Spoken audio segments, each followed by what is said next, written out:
going to be my best friend on that.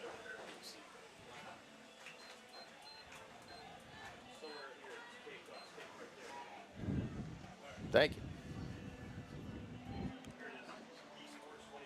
All right, Rock? Yeah.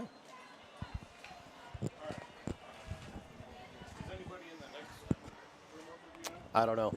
No idea.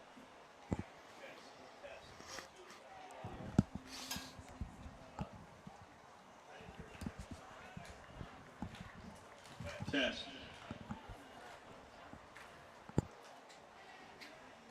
You guys okay over there? You got your fan on the roof? Is it on high? You want it on high?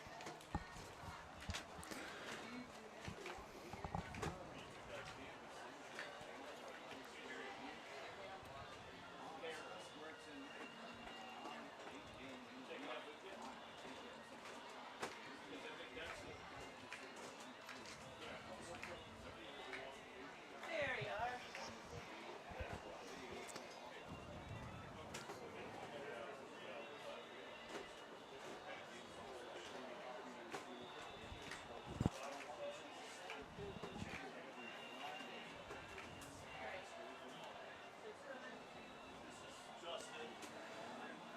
And welcome to Week 5 here in Northeast Ohio in Canton as the Central Catholic Crusaders welcome in the Alliance Aviators here at Lowell Kleinfelder Field. I'm Jeff Tyler. He's TJ Downing here on the SMG Network here on our YouTube channel.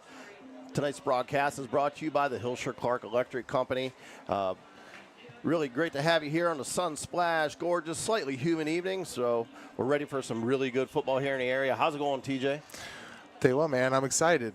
You know, it's a little humid, so that doesn't work well for me. But I'll tell you what, man, I'm excited to see the Central Catholic Crusaders because I got a little bit of my, you know, my passion in my heart, man, in my left side of my chest, man. Got a little bit of inside info when we were out at the Pro Football Hall of Fame Luncheon Club on Monday.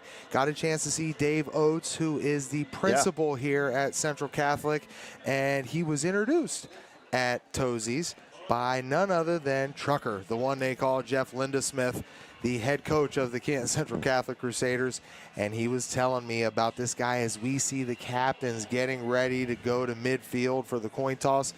Big number 70, Jonathan Stangl. Love getting a chance to see the big boys down in the trenches. Got a chance to talk a little smack with my boy Jeff Lindesmith about him. And you know what? Both of these teams, Alliance and Central, they've struggled a little bit in the early part of this season.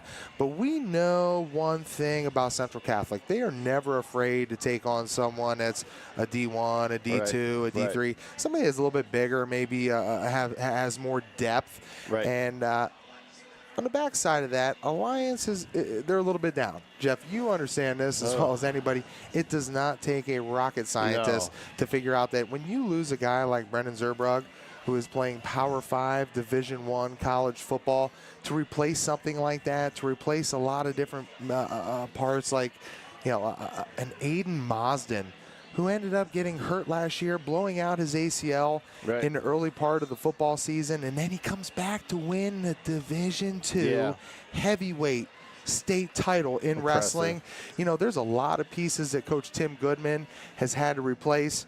You can talk about the key guys. You can talk about a guy that's an offensive guard. You could talk about a guy like Bobby Belden, who Coach Jeff Lindesmith and his son, Bo Lindesmith, who kind of runs that offensive line, who they've had to replace. A lot of different pieces, a lot of different parts for both of these teams, Alliance and Central. And although they're both 1-3, I'm excited to see what both of these teams bring out onto the table tonight. I know Central just got that big win, their first key win, first win overall of the 2024 OHSAA high school football season against Salem last week. I'm ready to go, man. I'll tell you what, this is football. Let's go. Battle the big guys in the trenches. I know you always like that, but, you know, back to what you were talking about, you know, Alliance has lost a lot. They're bringing 3 seniors in here, TJ, versus 20 seniors for the Central Catholic team. Both teams have lost a lot, but I think Alliance has lost a lot more. And Raymare Hawkins, his little brother's on the field tonight. We're going to get a chance to get our eyes on him for the first time. Rayvon Hawkins, he's got 5 tutties already this year, and a young player, a junior. And so I expect him to be as explosive as his big brother. And then, like you said, Brennan Zerbrug. I would say arguably, but not arguably, the second best quarterback in Alliance history. Number one's obviously Len Dawson, but number 2 being Brendan Zerbrug, who's headed over to Oklahoma to play some big Power 5 football. So real excited to see what he does here in the next couple of years. But, yeah, I mean, to your point, man, they're replacing a lot on the other side of the ball. You got big Jonathan Stengel, like you said, coming back. We watched him in the playoffs playing some hoops. He's very versatile. Yep. He's athletic.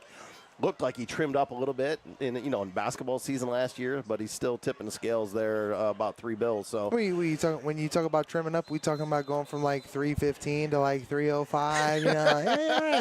That's trimming up, right, partner? Absolutely. Central's had to replace some studs too. Dan Boron was one of the best players in the county last year. Man. All over the field. He had one of the best touchdowns I've seen in years at the end of the half last year when we called the game here. But like you said, 1-3 record on both sides of the ball, but that's not necessarily indicative of what we're going to see tonight. I would expect both teams to come out ready to roll and ready to get their season right. It gets to that point where it's time to right the ship.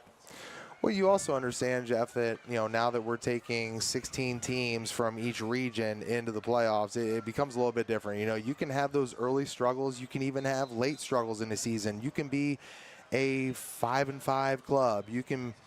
I've seen Cardinal Mooney clubs get in at 4-6. Right. You can have your struggles throughout the regular season.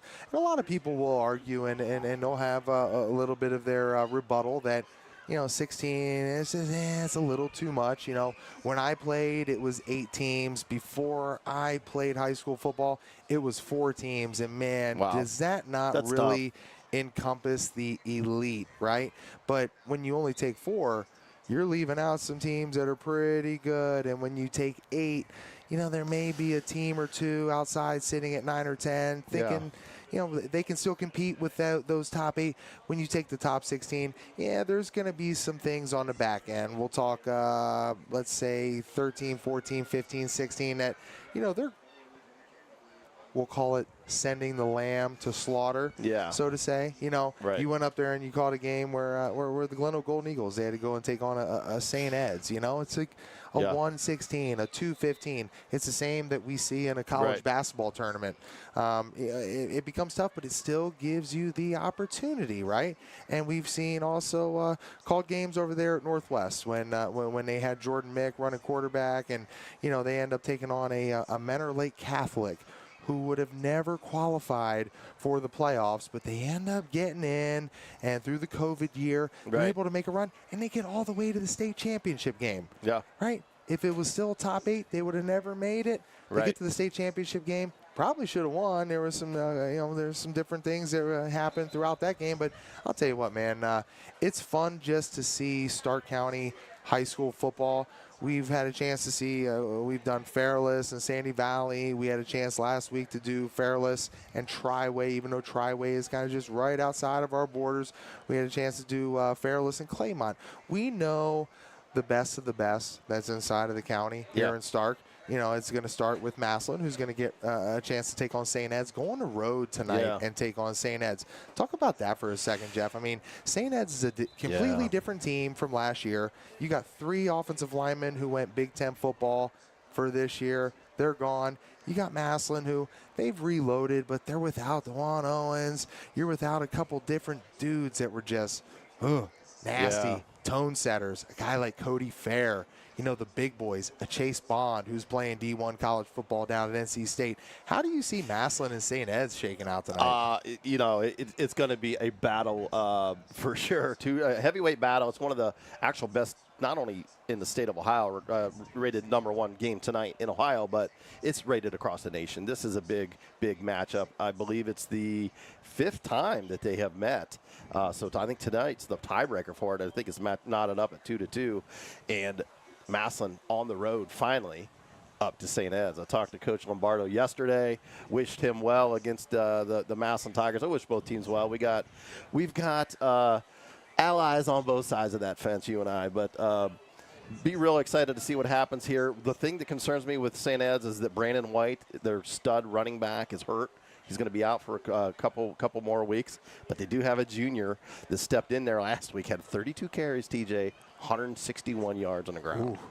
Sophomore coming out of the gate.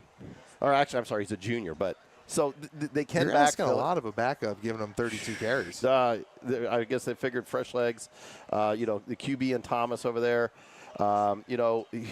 we'll see what he can get done. But on Massillon's side, man, Coach Nate Moore's got them boys playing, man. They're Jalen Slaughter's had a few games where it's been almost video game type numbers. So Jalen Slaughter's number 1 in the county, 859 yards, 7 tutties, only 1 interception. So, Jalen Slaughter, we weren't sure if he was going to come in this year as the starting quarterback. They got Massillon has a 9th grader, an 8th grader, a 9th grader, and a 10th grader that are just studs. And, we thought maybe Manny Patterson might get thrown in there at QB and maybe put Slaughter over in the slot. But they decided to go with Slaughter, go with that experience, and he's looked real good so far. He has, and, the one thing that we know is that a great passing game, it's benefited. It's opened up by a great running game. Yep. And Mookie, Jameer Gamble, man, is he a stud. And when you got a guy that's going to Wisconsin, Division I, college football, into Big Ten, sitting there at offensive tackle, Nolan Hendricks, I mean, he's seen some film on him. I'm interested to kind of compare him to what Jonathan Stangl looks like here tonight for the Central Catholic Crusaders. Think about a guy like Jason Lewis, who was starting on that offensive line for Massillon last year when they won that first ever playoff state championship, and then he leaves. He came back here to Alliance. Interested to see how all of those guys kind of shape and mold, because not many people pay attention to the trenches, to the offensive line play, to the defensive line play, which you and I both know it's key. It's integral. It's like, compare it to the game of golf, right? You can drive for show, you can putt for dough, right? Yep. When you get there inside of the 10-yard line, 5-yard line, when you're in the red zone, what is it really going to come down to? What is a game ultimately going to come down to in football through 1 to 4 quarters? Who wins the line of scrimmage? Yeah. And if you got guys that can bang and do that, if you can establish the run from the get-go. One of the guys that you really pointed out just a minute ago when we first opened this thing up, man, Dan Boron was a fire starter for this Central Catholic football team. He did it all. Did it defensively, did it offensively, did it on special teams. Trying to replace guys like that, man, it's so difficult. When you think about Massillon, what they had to replace. You think about just a guy like Cody Fair playing middle linebacker next to a guy like, who's our guy number 3 who went up there to Bowling Green? Oh, man, yeah, did it to me too. You have guys that are going to be great players on your football team, but how do the good to average players rally and really adapt around them? That's what I'm interested to see. It comes down to coaching, and in that Ed's Massillon game, you've got 2 state title coaches. Coach Lombardo's on his 6th, working on a 4-peat, won the last 3 in a row. Dorian Pringle. Pringle. Dorian Pringle. Yep. But TJ, they still got Michael Wright Jr., who's just a workhorse. Ooh. Nolan Davenport and then Tyler Hackenbrack in that secondary to true things up, all getting recruited all across the board. So no lack of talent on each side of the ball there for Eds and Massillon. Both teams are 3-1. Both teams, let's see, Eds is 1 in the state in D1. Massillon's 2 in the state D2. And both their losses come to teams that are ranked in the top 30 in the nation. So it's really a heavyweight battle. It's a head-to-head thing. And like you said, I didn't even realize Jason Lewis transferred back to Alliance. He didn't really play last year. He was hurt, right? Didn't he hurt his knee last year? No, he ended up he started at offensive guard. And they still had, I apologize, I said Nolan Hendricks, Nolan Davenport. Nolan Davenport was still playing tight end last year, and he started getting some of the offers. And I can tell you, man, I saw more tight ends come in to Ohio State that thought they were going to be tight ends coming out of high school, that they ended up being offensive tackles. Yeah. Because that first couple of weeks, you get in there and you're getting on a real live training program and some protein shakes and having a legit strength and conditioning coordinator, not just a guy that was maybe the health and PE teacher. Right. And all of a sudden they put on 20, 25 pounds. Nolan's a guy that will do that, and that's why Luke Fickell has recruited him, and he's committed to Wisconsin.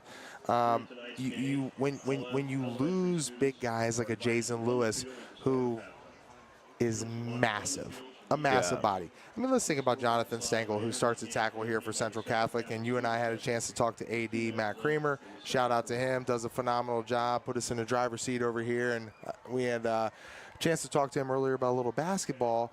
What Jonathan Stengel, you and I saw from him on the basketball court last year in the tournament over at the field house. You know, for him on the football field at 6'8", 6'9", maybe 315 pounds, that is a big body. Absolutely. Right? Jason Lewis, 6'7", 6'8", 300 and almost 80 pounds. Yeah. Large to me, it's almost too big for a high school football player. But you think about the things you can do, the problems you will cause a defense, the linebackers, the defensive line, by being that big and just having a guy that can kind of hide and run behind you. I mean, it's that's a difference maker. Yeah. Big time. Absolutely. Absolutely. Well, you know, you said for years, it's not always how big you are. It's how good that unit's going to work together in the trenches. And obviously a very important thing as the Central Band comes on here to get this ball game ready to roll. We got other great matchups in the area, TJ. We've got Mount Union headed over to take on Perry, a 2-2. I'm sorry, McKinley. McKinley taking on Perry, a 2-2 McKinley. We believe McKinley's better than a 2-2 team. Taking on a 3-1 Perry. We'll see how that shakes out over there. You've got, let's see, Glen Oak headed over to Lake to take on Lake. Glen Oak, much needed win for Glen Oak. Lots of good matchups in the area. Over in the Pac-7, you got Fairless and Northwest in a much-win game for either one of those two. Kind of, both got one loss in the Pac-7, and whoever loses that game tonight, they're almost out of the picture this early. I hate to say that, knowing what we know, that teams beat teams down a stretch that you don't expect. But when you've got three other undefeated teams ahead of a two-loss team, it makes it tough, going down the stretch to get a piece of that title. But like you said, it's I've heard you say this in the past, it's win your division first and then worry about playoffs after that. So Fairless still would probably get in playoffs, but then they might have to head up north to the Lake to play against that Perry team up there that's kind of good usually. They're all right. Folks, thanks for joining us. You're listening to Jeff Tyler, TJ Downing, and the SMG Network here on our YouTube channel. You can also check me out tomorrow, 1 o'clock. Walsh University is taking on Kentucky Wesleyan. I look for that to be a good game. So we'll be live on the Great Midwest Digital Network there on that stream. That tends to be or should be a good ball game. I know, TJ, you had a chance to interview a few players over there Wednesday at the Wink, a few players, and man, I was already impressed with Cam Hollabaugh, stud linebacker, arguably their best baseball player and best football player simultaneously. You had a chance to interview him, man. He's a poised young man, smart. He is, and he's been the leader of the crew for at least the last 2 years. I mean, he's first team all-conference, super regional all-conference, or super regional player of the year. It's interesting to me to see how you come off a bye week, and one of the big things that we talked about, I had a chance to talk to Nate Watkins, who's a former Massillon Tiger, had a chance to talk to Jaden Cope, who is the starting offensive tackle, who came out of Toledo weight. And then we had Cam Hollabaugh, who, sorry, I might mess this up. Is he a Wadsworth guy, Medina guy? No, Warren JFK. Warren JFK.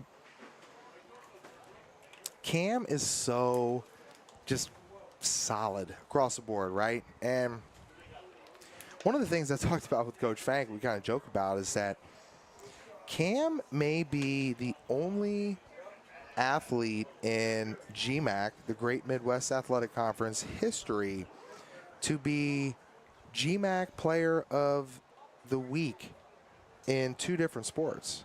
He's done it in baseball, he's done it in football, and he's not overly big. He's he'll come up and he'll lay a thump on you, but he's not gonna lay a monster shot where it just the crowd, wow, but he's going to do all the little things right. He is going to go side to side, do his assignment. He's going to make other guys around him better. Yeah. Nate Watkins and him, they play off each other. Cam Hollabaugh will be there for that integral pick or fumble. I talked to him a lot about the loss, because I want to hear about the losses. I care less about the wins, and I talked to those guys about that. I said, you learn more about yourself and your team from the losses. Yeah. And talking about that 17-10 loss against Wheeling, and he knows that there is a good football team there. He knows the leadership that he has to bring to the table, kind of like what David Rhodes from Uniontown Lake was the last 2 or 3 years on the offensive line for Walsh. And Cam's got to be that guy. And for Nate Watkins, who I talked to, and also Jaden Cope, it's like, hey, you may be a younger guy, but doesn't mean you can't be vocal and step up and be a leader. Leadership comes in all different shapes and forms. One of the biggest things that I learned down at Ohio State playing football down there under Coach Jim Tressel was that, just because you're a sophomore or you're a redshirt junior doesn't mean that you can't step up and be a leader. So I expect big things tomorrow when they take the field against Kentucky Wesleyan. We know that Kentucky likes to throw the ball. I know that in the back half of the defense, linebackers like Cam Hollabaugh, they're going to have to help out. So it's nice that they're at home over there at Larry Stout Field. Yep. I know that you're going to get it done and knock it out the park, but I'm pulling for Coach Fankhauser and what they do, and I love what Greeny and Walsh does. Download the Walsh Athletics mobile app, go to Google Play, Apple Store, get that Walsh Athletics mobile app, stay up to date on schedules, scores, tickets, get stats, or go to athletics.walsh.edu, and they can get there. Go to the football link, and they can hear you and Drew Serackman live tomorrow afternoon. Absolutely, be fun. I mean, you brought up a dual sport athlete. That brings up, you brought up Ohio State, Chick Harley, man. That dude from Ohio State. Where did that come from? Because you're talking about multiple letter winners. Chick Harley is the only college football athlete ever to letter in 4 different sports: baseball, basketball, football, and as a favorite of the track coach, went out and ran track. Wow. Lettered in 4 college sports at Ohio State. Insane. The house that Chick Harley built. I'm sure you've had a few conversations about that. We're about 2 minutes here before game time. The field teams have not come on the field yet after the warm-ups, so we're gonna get our first look at both of these squads and see what we can muster up. But again, this is brought to you by Hilscher Clark Electric Company. Thanks for joining us. I'm Jeff Tyler. He's TJ Downing, and we're about 2 minutes out. Apologize for talking through the national anthem there. We didn't even realize they were rolling right into that, so we just kind of kept jawing there for a second. But I do want to get a shout out to our men and women in military, both active and retired. We appreciate you so much. I always say, TJ's heard this a million times, but I'm going to always say it, that heroes don't wear capes, they wear dog tags. We appreciate you military folks out there, and thanks for joining us. Yeah, and I'll tell you what, our guys like Save22.vet, Leathernecks Nation MC, these are guys that have made the ultimate sacrifice and seen their brothers and sisters not come home. And when we have a chance to honor them and talk about them, we honor that. Absolutely. It's a special thing. It allows us to come out here. We're sitting here, the freedoms that we have to watch a great high school football game on a Friday night, the liberties, the freedoms that we've been afforded. Salute. Once again, I want to thank Hilscher Clark Electric Company. They're a major sponsor of ours, been with us for several years now. You can, if you don't mind, you're on our YouTube channel right now. Give us a like and share and a follow. Subscribe, if you will. We appreciate that. You can also locate us on Twitter at Stark Media Team. You see TJ posting stuff on the daily over there. Also on Facebook and Instagram, it's the same as at SMG Network 1. Give us likes and follows on that. That helps us out. That helps our sponsors out. It allows us to continue to give you this free service here of the YouTube channel, where a lot of other places are going to be paying for that, especially with videos. So we appreciate you being here. I mentioned Walsh University. Check me out tomorrow, 1 o'clock. Drew Sarackerman and myself over there for that game. Also, Dry Mind Group, Lindsay's Pizza, Pro Football Hall of Fame Luncheon Club. For $40, folks, you can sign up for the Luncheon Club, and that gets you access to all Walsh University athletics, Malone University athletics, and Mount Union athletics. Not to mention that a $28 value every time you go, you get free access to the Pro Football Hall of Fame. So for $40, it's a no-brainer. Even if you only go a few times to see sponsors, they got top-notch sponsors over there, or I'm sorry, speakers. We just had Dave Oates, who is a golf coach here and a teacher here at Central. How about I just watched that today. Principal here at Central Catholic. How about this? Under Coach Brown, Coach Brown is a legendary golf coach there at Ohio State. Under Coach Brown, they only took on three walk-ons his entire legendary career. And Dave Oates was one of them. It was cool for me. I've always heard of Dave Oates. I always knew how many Ohio Opens he won. I always knew he was the guy around here, and everybody would say, why isn't the guy pro?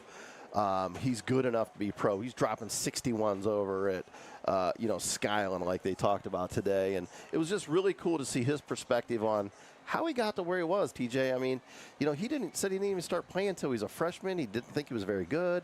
A couple years later, he got pretty decent, enjoyed the game, and then eventually, as the Alliance Aviators come flying on the field here, dressed in their white jerseys, blue pants with a red and white stripe, blue helmets with the Aviator on the side. It was really cool, TJ, to just see him, kind of put the clubs down after he graduated high school, went to Ohio State, started hanging out with some golfers, went and played with them, and they're like, dude, you're pretty damn good. You need to pick the sticks up and come walk on, and he did, and like you said, pretty amazing. One of 3 all-time to walk on at The Ohio State University, and that's a big deal, man. The home that Jack Dinkless built. Number 24, Brady Noggle. And I think they're just introducing the seniors here for Central. Central's in their all-home green jerseys, green pants, white stripe, white helmets with the double C on the side. Number 29.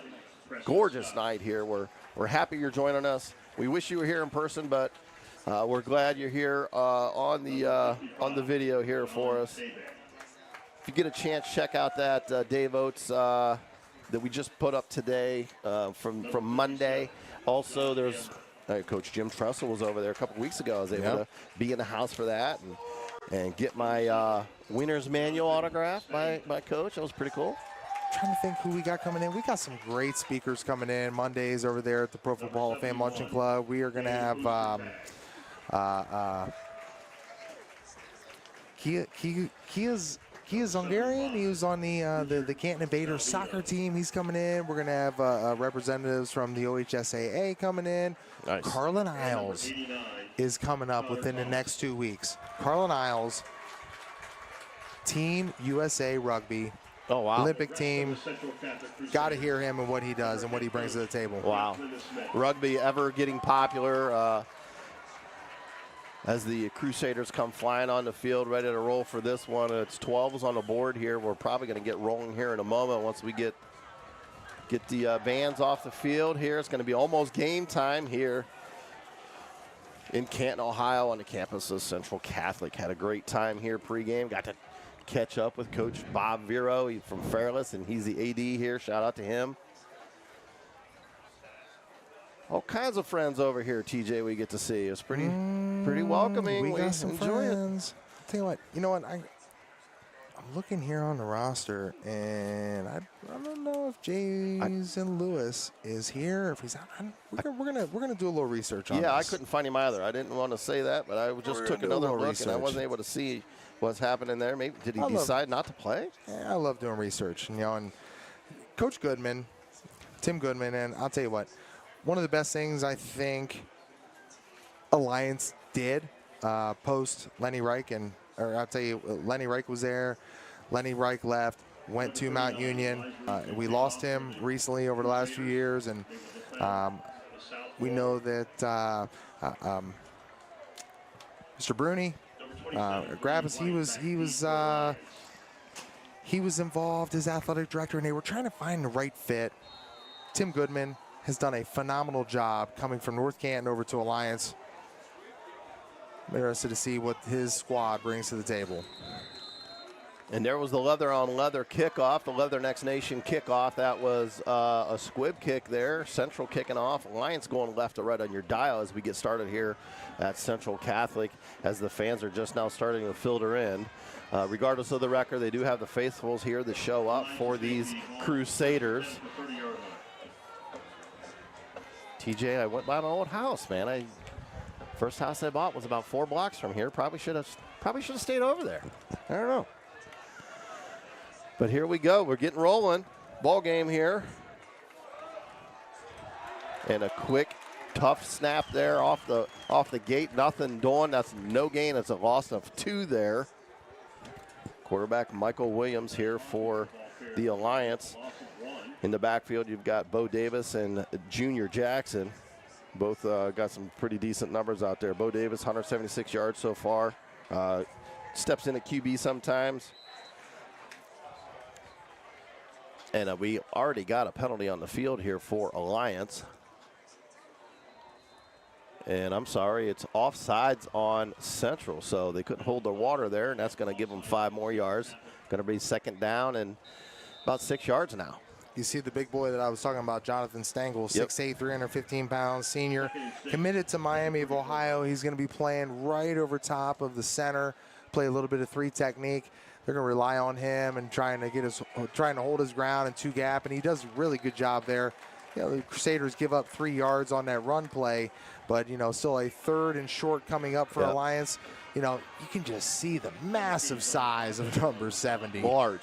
Man. Putting him there on the nose there. And that tackle was John Hoffaker there. Good basketball player. We'll be seeing him here come wintertime, hooping it up along with Jonathan Stengel. We'll see him as well. And there's the center. Got to get with Coach Knight and find out why we're not going to get Jonathan Stengel into the center of the court on a break, but we'll figure that out. Here's a run off tackle Hawkins, and got the first down on a 3rd down conversion for Alliance. You know, and a lot of that right there, that first down pickup was due to the fact that the right guard and center, they were able to move Jonathan Stengel off the ball, create a little bit of point of attack movement, and that was enough for Hawkins to be able to get across the 40-yard line and get it out to the 43 and set up a 1st and 10 for the offense. 10-20 here, first quarter, no score. First possession for Alliance. Here's a snap, dropping back. Lefty throws to the flats, caught, brought in. 5-yard gain. Going to be 2nd down and 5 now. A good zip there for Junior Jackson. 214 yards on the season, 76% completion rate, TJ. 2 touchdowns, and his QBR is 140. So they kind of do this dual quarterback situation. He's also a dual threat, 133 yards rushing, and he's also got 24 yards receiving. So you're going to hear me call Junior Jackson quite a bit this evening. Here's a snap. Jackson going to keep it himself, running off tackle. Got a few yards short of the line to go. Going to be 3rd and short for Alliance.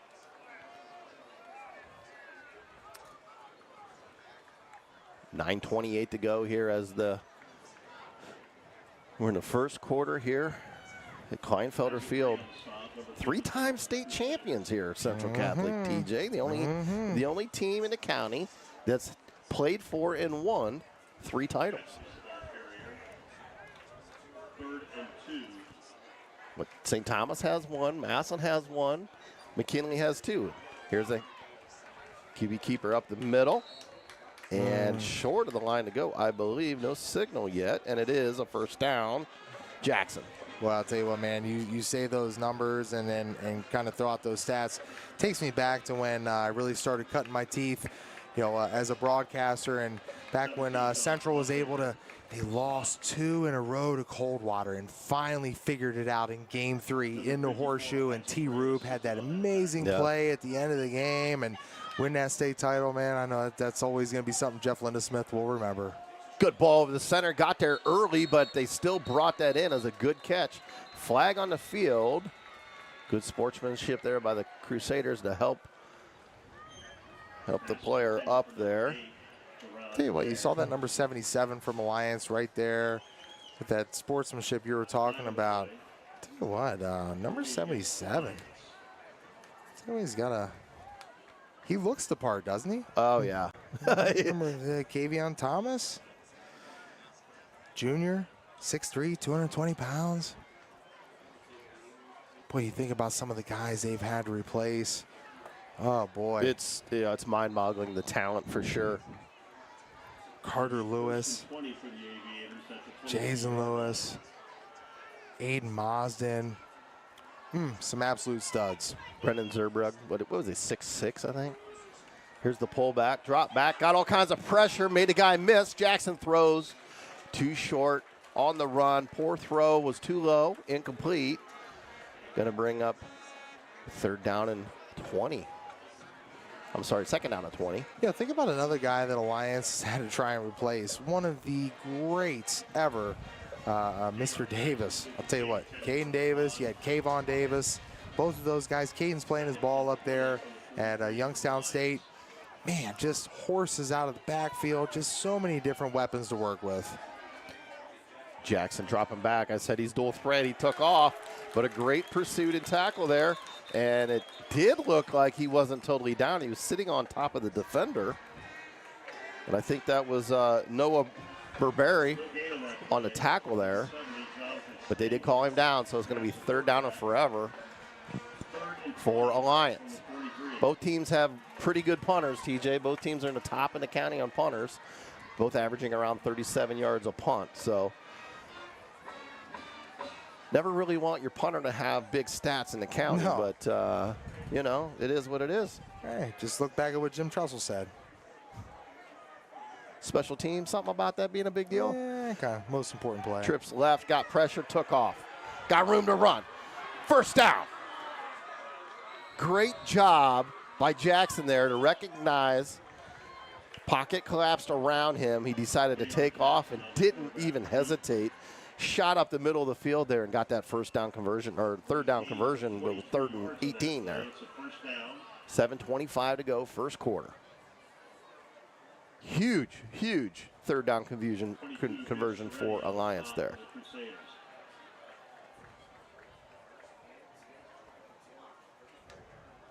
Here's a snap, handoff. Hawkins bounces it out, nowhere to go. Swarmed by a bunch of Crusaders. Loss of 2.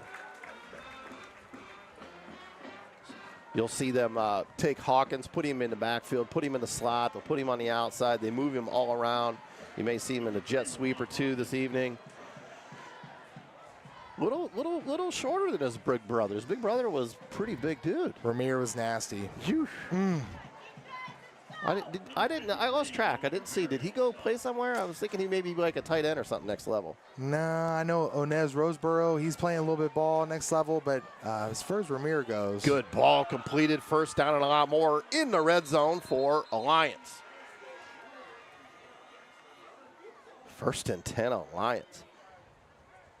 And that was Brody Fast on the completion there. To number 21, Brody Fast. 6:26 to go, first quarter, and there must have been a flag down because this one's coming back.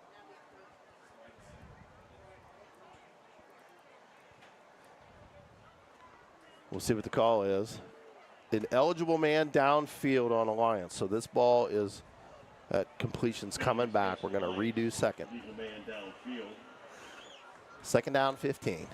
That brings up 2nd and 16 from the 40.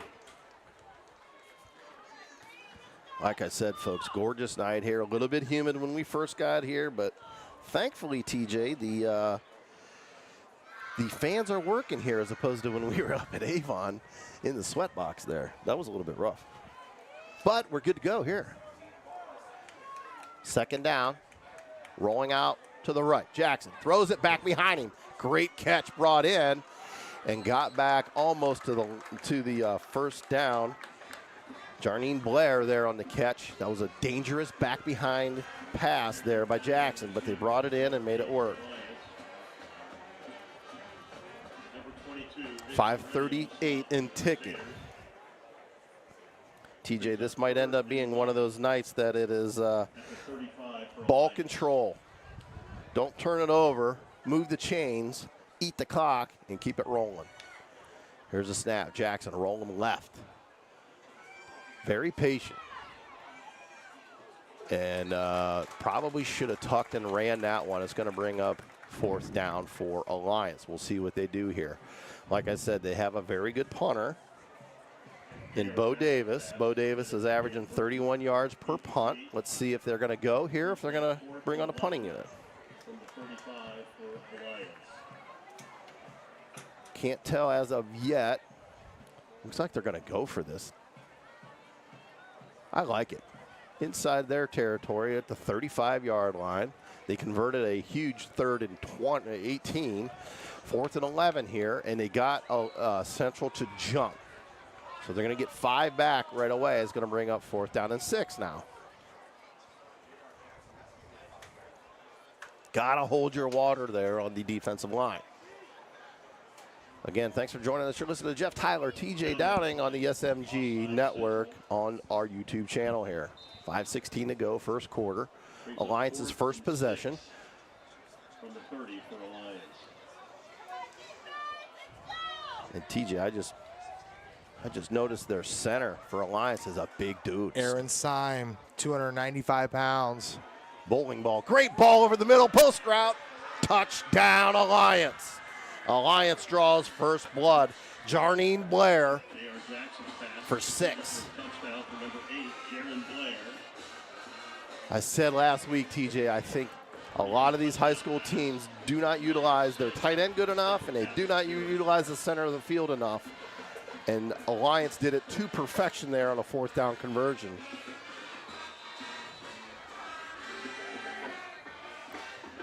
Now Jacob Schwade is now on the attempt. Low, rolling, snap, was able to get that down. Great hold. Great job for Bo Davis to get that hold down, for Jacob to be able to put that one through. Extra points good, 7-0. Alliance draws first blood here on the SMG Network YouTube stream. You know, the one thing, Jeff, that really sticks out to me is you mentioned about the big offensive lineman, the center, 6'3", 295-pounder junior Aaron Syme. You know, the protection there was perfect for JR. You know, you got a chance to sit in the pocket, feel comfortable, and, you know, those are things that, you know, a Brennan Zerbrug who, you know, may have had to deal with a pocket that collapsed, or he didn't have to deal with that a whole lot. No. Don't get me wrong. I'm not talking any smack against his offensive line, because he had a really, really nice offensive line. The young man, drawing a blank on his first name, but his last name, Frazier. You had Mazden. You had Jason Lewis. You had a lot of really good guys up there, Carter Lewis. But the protection was good. And when you can sit in a pocket and feel comfortable, you can stroke a guy across the middle and lead him right into the end zone. Yeah. People just had a chance on Wednesdays at the Wink with Jaden Cope, who is the starting offensive tackle on a very young offensive line for the Walsh Cavaliers. He talked about the pass protection, how difficult that is when a guy across from you, a defensive lineman, has a 3-way go, and you try and get 5 guys from left tackle to right tackle on the same page. When you can have a quarterback sit in a pocket like that and feel comfortable, it really makes it easy. Well, we'll see how much more comfortable Dallas Jet gets here to be able to do that, as Central takes their first kickoff back, makes a cut, made one guy miss. Good move. Back to the 26-yard line, as Central now is going to have their first possession of the ball game, going right to left on your dial.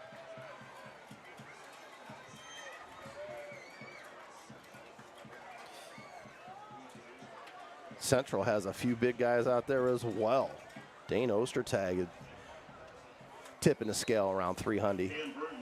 5:03 to go. This is the first possession for Central. So Alliance was able to chunk off 7 minutes for on that first possession and get the ball in the end zone. Man in motion left to right. Quarterback pulls it back. Got hit at the line and got about 1.5 yards. So it's going to bring up 2nd down and long for Central. You didn't even it should have been a softball team partner. What's that? But maybe the greatest name on that offensive line for the Central Catholic Crusaders, Josh Hammer. When your last name is Hammer and you're playing on the offensive line, Right. you should just be coming out, firing, busting people in the mouth. But yeah, you mentioned Dane Ostertag's a guy I'm going to keep my eye on. And we got a stop and play here after that drop back. Somebody must have moved early. And it is going to be a false start on Central. Good friends with his mama on Facebook and Instagram. Trisha, she's done a great job raising this young man, and I know that a 6'3", 320-pound junior offensive lineman, you know, that's a really nice piece for Coach Jeff Lindesmith to work with. You know, when you are lacking guys like a Dan Boron and you know, certain things, just you think about a Betts who was in here last year, a quarterback. A lot of guys that are just skill players making plays. You got big offensive linemen, you can have average running backs. And DeRuza rolled out to the right after a broken pocket, flipped it to the right-hand side, and was incomplete. Not often, TJ, that you got two left-handed quarterbacks in the same game. I think this is the at least second time we've seen that this year. You know, and DeRuza was a guy that when Betts transferred over from East Canton last year, DeRuza, there was some high expectations on him. You know, and Betts was a really, really nice quarterback. So for DeRuza to get his chance now and to let it, you know, just you're going to get actually Jonathan Stangl jumping off sides. Actually, you're going to get number 71, a guy we've been hyping up, Dan Ostertag. He's going to jump off sides, and so they're going to get pushed back a little bit further. That's going to go from, what, 3rd and 14 to 3rd and 19. But there's some promise in DeRuza. When I came out here last year during two-a-days, and I had a chance to talk to Bo Lindesmith and his dad, Trucker, Jeff Lindesmith, the head coach, they were beaming about the abilities of DeRuza. Yeah. 4 wide now on this 3rd and forever for Central after back-to-back. And they're going to go over the top. 50-50 ball. Incredible catch. Made a guy miss. Leaving breadcrumbs for his teammates to find him. That's a touchdown, Connor Thomas. When all else fails, throw the ball over the top to your athlete. Let's see what happens. Central back on the board.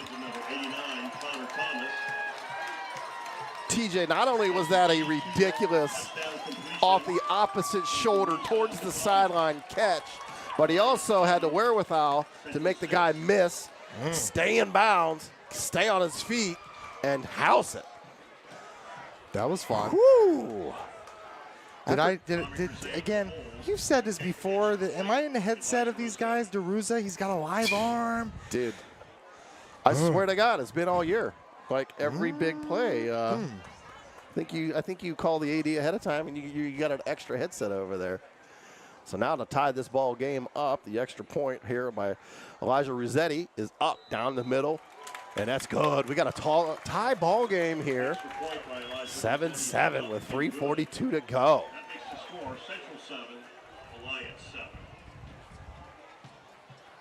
A little more excitement. Last week's game, you know, kind of got into the trench battle and not a whole lot of big plays going on.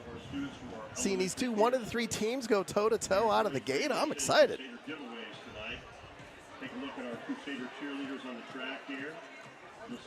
Hey, when you start taking shots on 3rd and 19 from, I was looking over here to try and find where they were spotted. They were spotted inside of their own 20. They were about the 18. He dropped back. His heels were on, I think, about the 11-yard line. You start taking shots on 3rd and 19 inside of your own 20. That's I'm trying to figure out the right word for it. The old kahunas. Gives you a little chutzpah? Yeah. There's a lot of coaches out there. They're like, no, we're just going to line up and we're going to run it, or we're going to do a quarterback draw.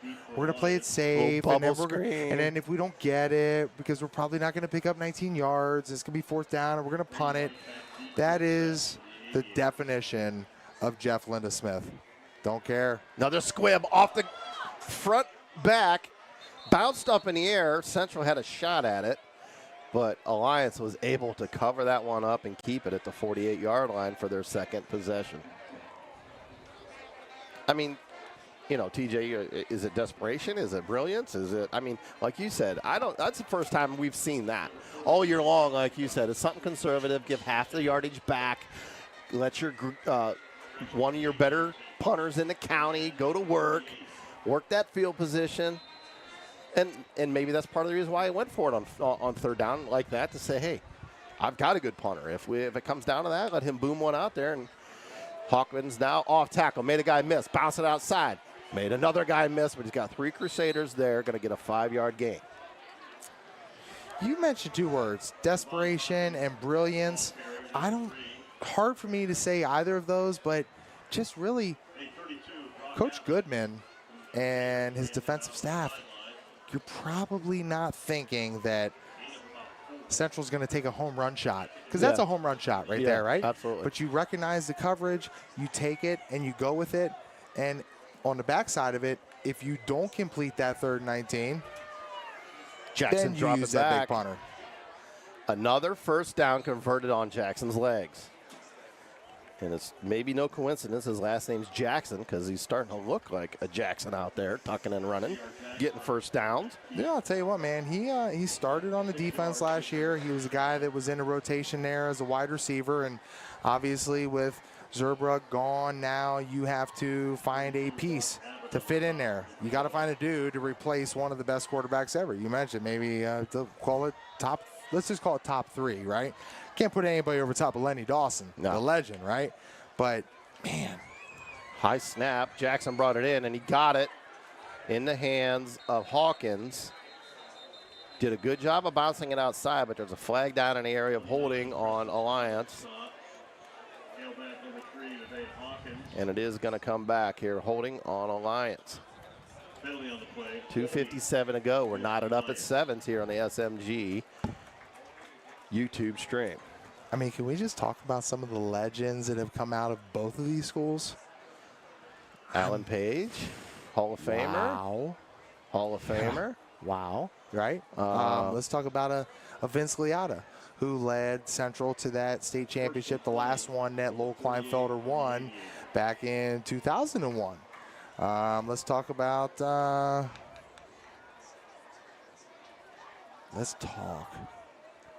Let's see, Alan Page. E.J. Lilly, one of the nastiest running backs to ever line up in Stark County history at running back for the Alliance Aviators. Let's talk about some of the things that one of the coaches here on this staff for Alliance, Gary King. Gary King ended up playing semi-pro football. Was one of the great high school football players here for Alliance. How about a guy at Central? Man, this is James Hudson. This is a guy that I looked up to, man, and unfortunately we lost him about a year and a half ago. Dave Mono, man, 3-year starter for the Ohio State Buckeyes at offensive line. Dave Mono was part of that 88 state championship team for the Central Catholic Crusaders. Wow. Lost his battle to brain cancer. Man, just some studs. The Duffy brothers, Roger and Patrick. Roger, I've got it right here, played for the Jets, played for the Steelers. James Hudson played from Central, played for the Cleveland Browns.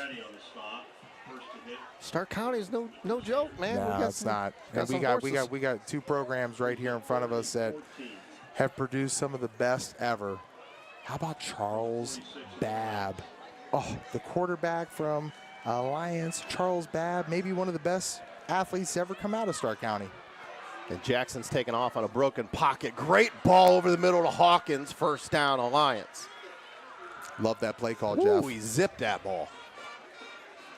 I like the play. You're getting ability. Hawkins out of the backfield and doing some things with him. Yeah, like we mentioned pregame, he'll be in the backfield. He'll be in a jet sweep. He'll be in a slot. He can get that go ball on the outside as well. He can do everything for them. That's why he's leading them in their all-purpose yards. 1:22 to go, first quarter.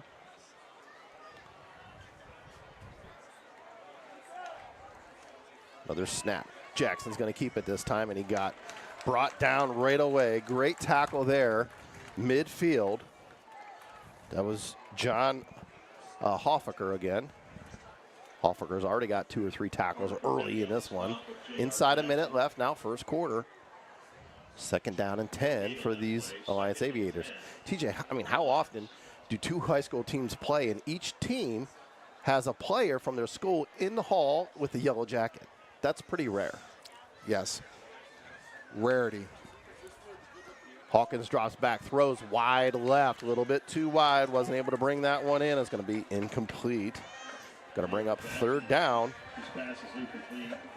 That was intended for Brady White there in the flats. All right, so here, let me give you a question, partner. Uh-oh. If you have the ability to start an NFL, a professional football team tomorrow, are you taking Alan Page or are you taking Len Dawson? You can take one or the other.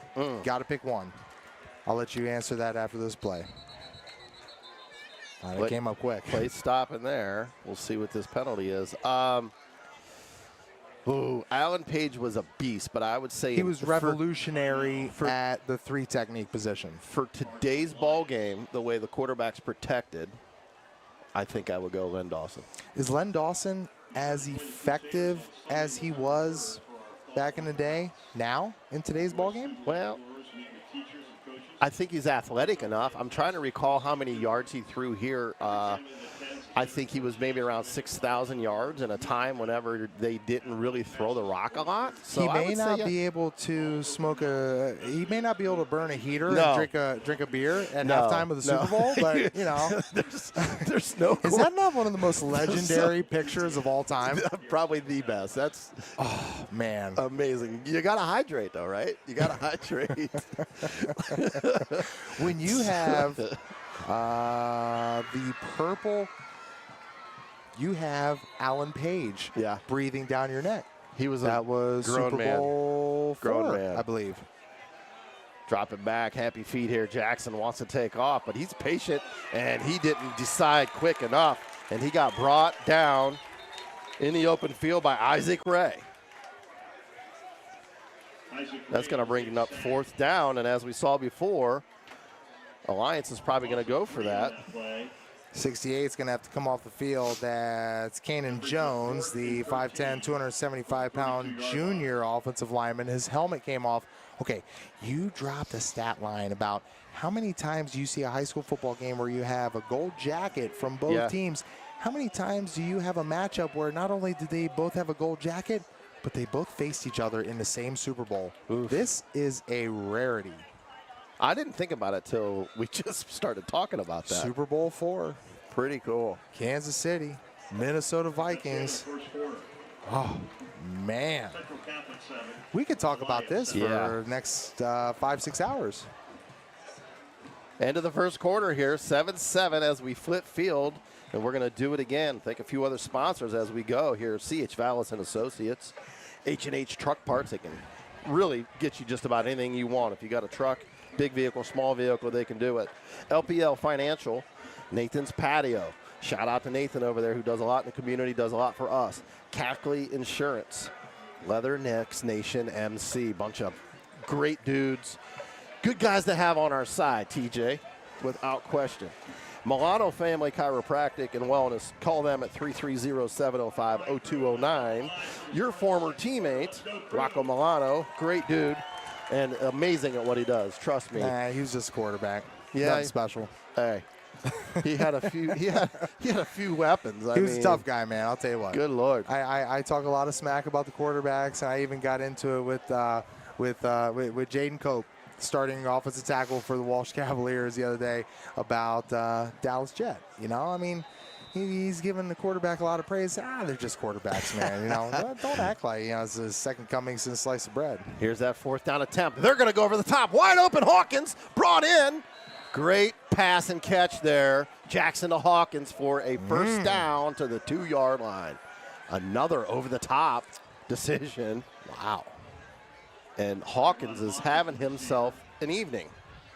That's a first down, 1st and goal for the Aviators. Can't say that's more Hawkins or more Jackson. It was a great route, wide open, dropped it in there right in the bucket. Just defensive breakdown there in the secondary for Central. And another 4th down conversion for Alliance. They've converted a 3rd and 18. They've converted a 4th and 11. That was a touchdown. And that was a 4th and 12 that darn near was a tutty. And now, let's see, it's going to be 2nd down now, 2nd down and goal at the start of the 2nd quarter. TJ, I didn't know our conversation was going to go here. I would have dug in a little bit more on those stats, but pretty cool what we have here in Northeast Ohio. That's rare. You're talking about 2 gold jackets. We're going to have to look that up now Both for real. Went Both played against in each other Super Bowl. in Super Bowl 4. Same Super Bowl. Going against each other. Do they both have Alan a ring, Page, no, Alan Page does not. Len Dawson does. And interesting decision there. He was getting swarmed. Jackson let go of that ball. It was a complete pass. Dangerous throw. Jaron Blair, the intended receiver, is caught for a loss. What a play by Tyler Cook. Tyler Cook came screaming in from that safety position. You know, when you think about the secondary for Central Catholic, you know, you've got Brock Berkwin, Preston Scott, Vincent Sciretti, Tyler Cook. I mean, it's a very young group. I mean, Berkwin's a freshman. High snap, pulls it back, throws over the middle, tipped, almost picked, almost complete, but incomplete. It's going to bring up 4th down and goal here. And let's see, it looks like they're going to bring on the kicking unit here and try to take the 3. I like that. You got a good kicker, put points on the board, keep it rolling. You were in a 4th and long situation. You converted it, take your 3 and get out. Yeah, we kind of talked about that a lot last week with the Fairless Triway game. I don't want to talk about that one. Kicks up, down the middle, good. Oh, I'm sorry. Look down the middle. They didn't tell me which way that went, but incomplete there. Or I'm sorry, missed field goal there, so turnover by Alliance, and Central's going to take over in their own dead zone at about the 4-yard line. Yeah, the Fairless game was tough last week. Triway that Triway defense, man, it was the only score with Fairless was that 100-yard touchdown by your guy Cam Carl, explosive player. I don't know if I can give him 100 yards yet. Right? It was 99 and a half. Yeah. I slowed down the video. He wasn't quite on the line, but and actually impressive. They got the ball to 20. Yep. Quick handoff, off tackle, no doing there. We got a couple yards. Yeah, I did not expect. I mean, I thought Triway was decent. I expected it to be a battle, but I didn't expect Triway to just dominate Fairless's offense like that. Fairless really looked like the first time we saw them for 3 times. That's the first time they looked young. Yeah. On offense, you know, they neutralized Peter Kelly. Totally. Who is the Stark County leading rusher? Still is. He had a big lead in a rushing, and still is the leader in the county rushing. But he only put up, I think, 60 maybe, coming off a 240, and all kinds of pressure, scrambling like Tarkington, and ooh, maybe a late hit, but nope, going to eat that flag, and a long drawn out second down there is going to bring up 3rd and 5 for the Crusaders. Look at you dropping the Minnesota Vikings. Had to go back to Tark, man. I see ya. I just remember that him being the best scrambler ever. 25 for the Crusaders. It's a little bit different now. You see Mahomes do some stuff like that, but it was a different type of scramble back then. Mahomes can slip and slide, and these other guys can get in and out of pressure here and there, but completely different game. Tarkington was not scrambling to run, is the difference. He was scrambling to throw the ball. Extend the play. And high pass, incomplete in the flats there. Wasn't able to bring that one in. Incomplete. That was intended for, let's see, number 20. My bad here. Luke Spittler. And now 4th and long, they're going to bring on a punting unit. get a first look at Tyler Cook at punting here. Let's see if the hype I gave him pregame here comes to fruition. Tyler Cook, number 16, punting for the Crusaders.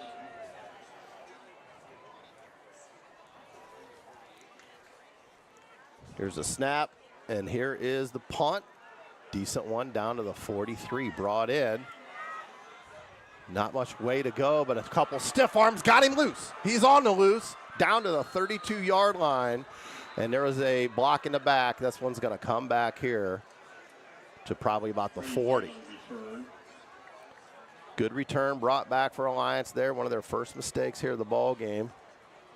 Like to see a clean ball game all night long. We've seen TJ several ball games this year that's been flag after flag after flag.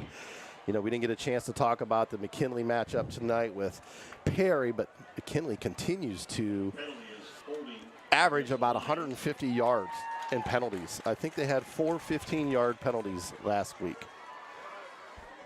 It's tough to win no matter how good you are when you're going to do that. Can't do that. Just like we talked about last week, if you lose the turnover margin, lose the turnover battle, most times you're going to lose a football game, right? And Fairless, they snagged like 5 or 6 turnovers from Triway. 6. And still ended up losing the football game. Okay, so how do you think, we're going to update at halftime here. I know we're about 9:24 left here in the first half.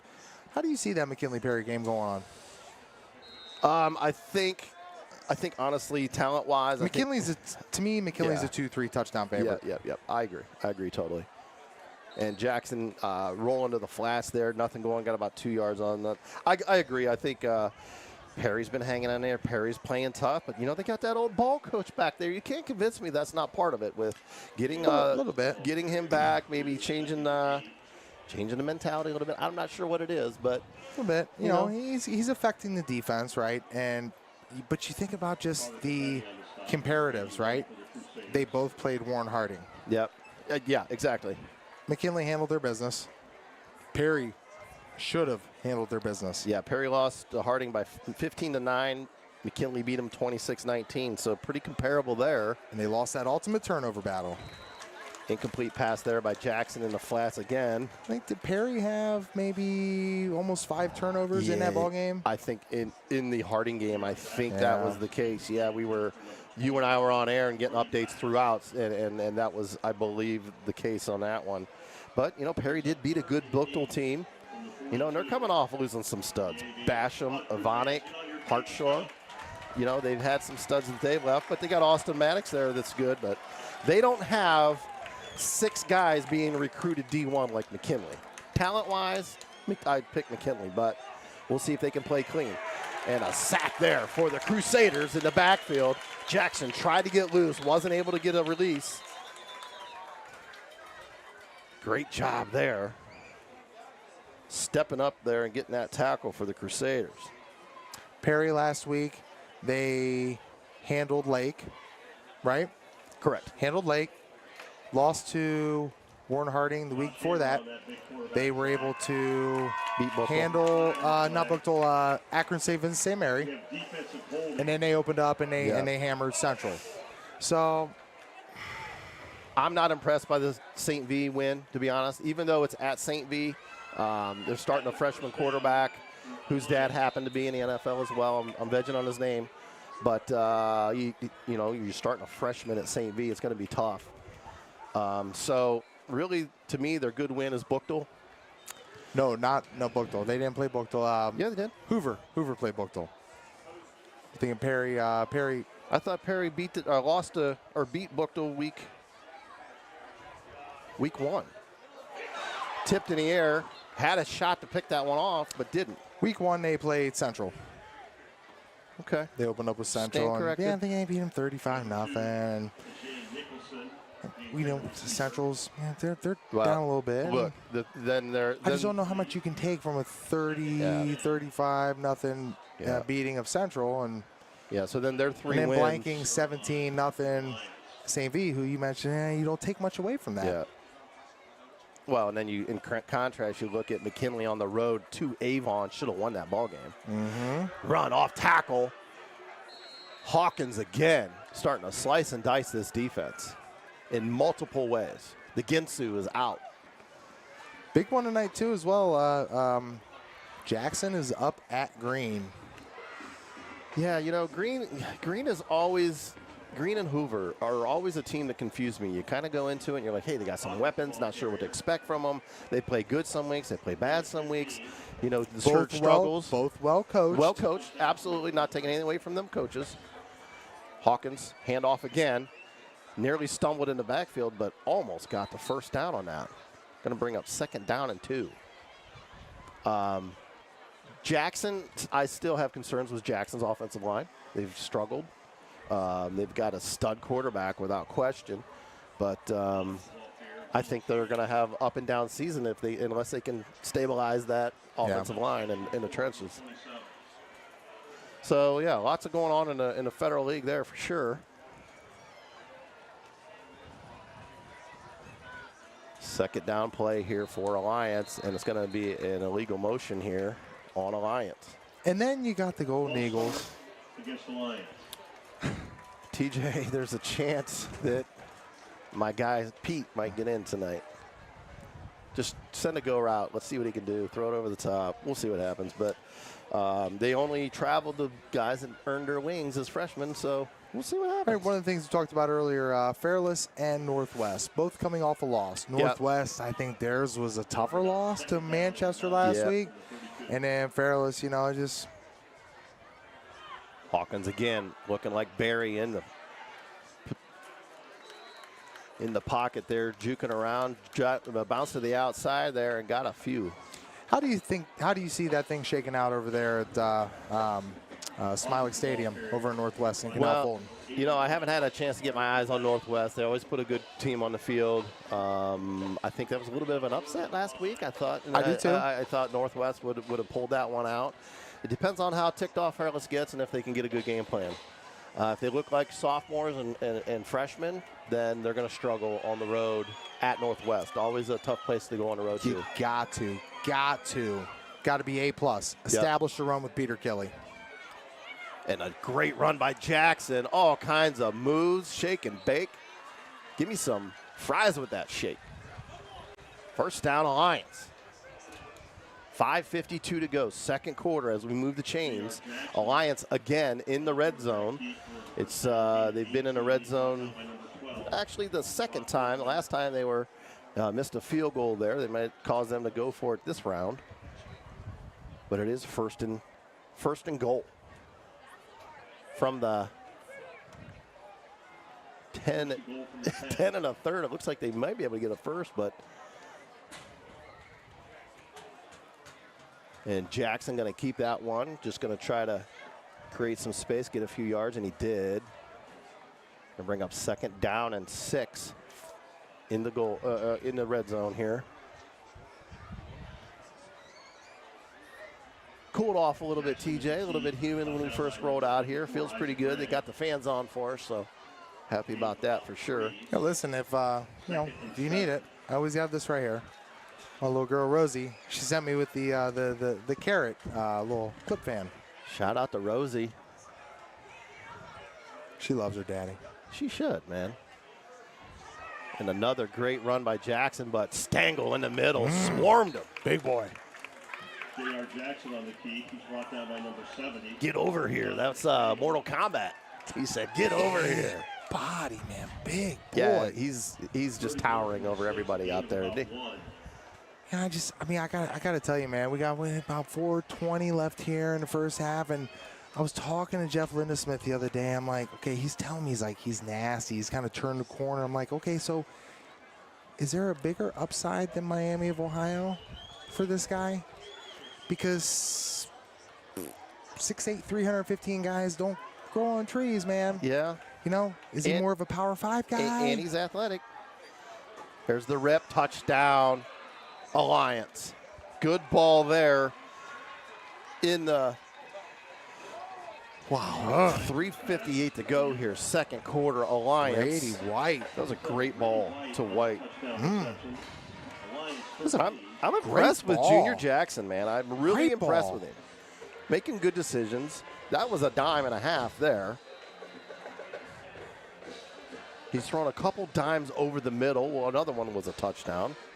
So he comes in here. He's got 2 touchdowns on the year, TJ, and he's already got 2 tonight.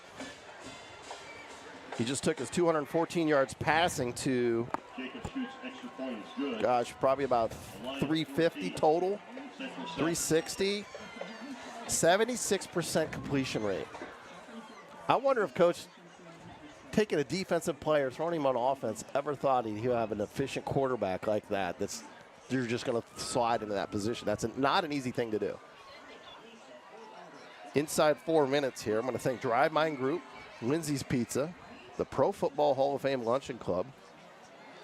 Great speakers over there. I've seen quite a few in the day. This whole broadcast is brought to you by Hilscher Clark Electric Company. Amazing company, amazing people. Dealt with them for years.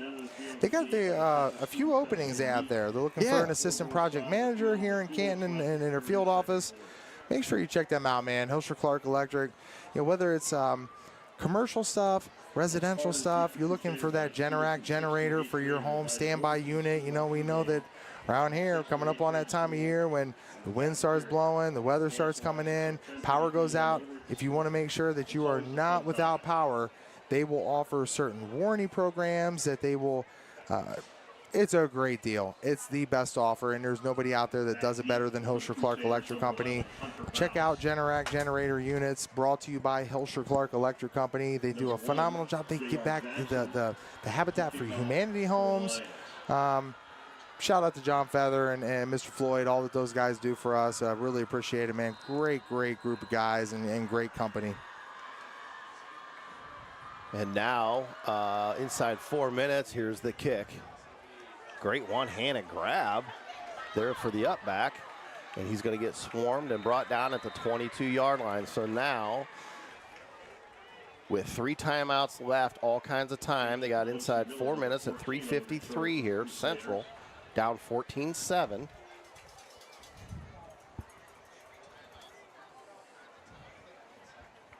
TJ, do you know on those Generacs, is it kind of pay cash? Do they have financing available? Or? Yeah, there's financing available, and also, you know, if you you'll get a 10-year warranty for free, up to $1,000 rebate on it. There's a lot of different programs that that Hilscher Clark and Generac offer together in partnership.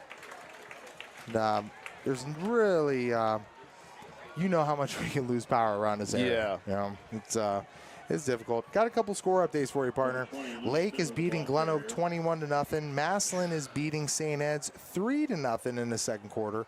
Louisville beating North Canton in North Canton second quarter, 7-3. Wow. Stop the press. Wow. Don't want to say that Louisville is back, but I'll tell you what. Moving in the right direction under Coach Kappas. And back-to-back hard runs by Spittler. Luke was able to get that first down and move the chains. It's all about going in the right direction, right, partner? I got to tell you, I've never seen a Luke that didn't run hard. Shout out to my older stud there. Got to bring up those Golden Eagles when I can, TJ. Good call. And stop and play here by the officials. Not sure what. If Alliance is maybe taking a time out here, not sure. But as we pause, also going to thank C.H. Vallis and Associates. Nathan's Patio, great burgers, great food. TJ, did you tell me that they are going to crank back up their breakfast menu on the weekends? They sure over are. At Nathan's? They sure are. And we'll get back out there, and we're going to start doing some things over there as far as a little bit of a pregame show and what we kind of called our high school football rewind. Yeah. We're getting that thing kind of fine-tuned and making sure that when we bring it out, it's the right thing and really kind of a fine-tuned product. But yeah, if you get a chance, Nathan's Patio, Saturday, Sunday, in the morning time, they do a phenomenal breakfast, the sausage, biscuits, and gravy, all that. Make sure you stop out and check out Nathan's Patio on 30th Street. Quarterback dropping back, nothing doing, got flushed, and got sacked there on a broken play. Yeah, quarterback, I don't know if is it Louis or Lewis DeRuza there. Couldn't find a receiver, did his check downs. Decided to take off a little bit too late there, I think, and tuck and run. But we got 2:30 and counting here with 3 timeouts left. Is there a difference between Louis and Lewis? Oh. I think it's just preference, right? Hey, make sure also Nathan's Patio. Check out, they got great smoked food ribs. They got the best New York strip steak in Stark County. And a great jet sweep. And he's loose, got tackled at the 20-yard line. An absolutely huge play for Connor Thomas on that jet sweep. Got that rock, went north and south, and exploded out of that backfield.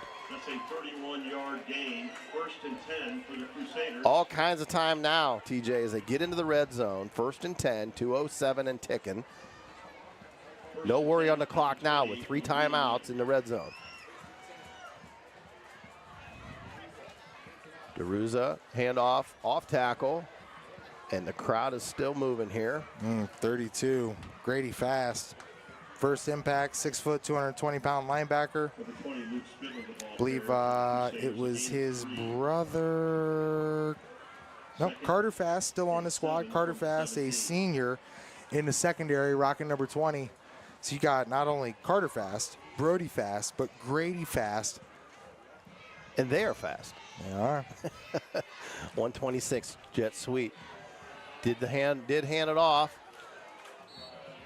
Probably see a timeout here by Central. Maybe not. Going to bring up 3rd down and long. He did get a couple, so it's 3rd and 5. 112 and counting.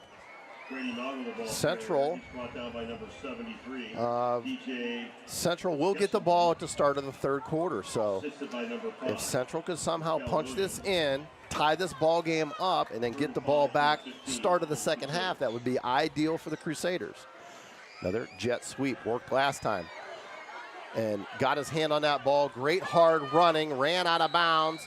Tackled a little bit late, little extracurricular going on there. Connor Thomas. And these officials are staying close to the vest on throwing these 15-yarders. Let him play. I like that. Yes. I like that. Let him play. Let them play. Get them up. Get them separated. We're playing football, not tennis. You know what? There you go. It's football. Yeah. It's not tennis. No offense to our tennis players out there. Played it a few times in my day. It's tennis, not golf. I'll say that. How about that? I think McEnroe would agree. And a timeout now. That was taken by Central. 44 seconds left. We talked a little bit about Louisville football, right? They're over there. They're leading North Canton in North Canton. That's one of the oldest rivalries and matchups around the area. I mean, you talk about McKinley Massillon. You talk about right outside of that. I mean, it's Louisville, North Canton. I mean, we've got the Dover. What was it? Dover, New Philly, Dover, somebody. Yeah. All the T-County stuff is kind of by me, but I'll tell you what, man. I'm not going to sit here and say Louisville's back, but you know what? You mentioned it. Coach Kappas is doing a phenomenal job. I had no How idea. about the 8th grade team, the 9th grade team for Louisville, led by J.P. Lowry. Just some tough, hard-nosed players that are getting it done.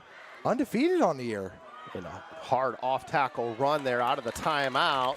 And they got the 4th down conversion there for 1st and goal now from the 9. 38 seconds left. All kinds of time here as they set the ball down. Clock starts, 37 seconds here. Got to have 3 shots at the end zone here with 2 timeouts left. All kinds of time for Central to get the ball in. They're going to do that jet sweep again, and they sniffed it out. Got hit twice, took a long time to come down, and coach is going to call a timeout. Alex Hartman right there, Johnny on the spot, man, getting it done. The junior, 6'2", 160-pound defensive lineman coming off the edge. Number 15 for the Alliance Aviators getting it done. And with 23 seconds remaining here in this first half, a 14-7 game between Alliance and Central. Alliance on top. You know, I always ask you this. Do Central got the ball first? Yeah. No. Alliance did. Central will get the ball at the start of the 3rd. Think about the swing of momentum. Yep, absolutely. You can punch one in right here and then get the ball back. Again, just back to Louisville. I know Louisville took on Alliance. Louisville was able to handle business. Louisville has a great young freshman, the Wilson kid, really tough. You know, and we've talked about it before. It's an interesting dynamic in which Coach Kappas, who was FCS Offensive coordinator of the year Right. down at Austin Peay. Right.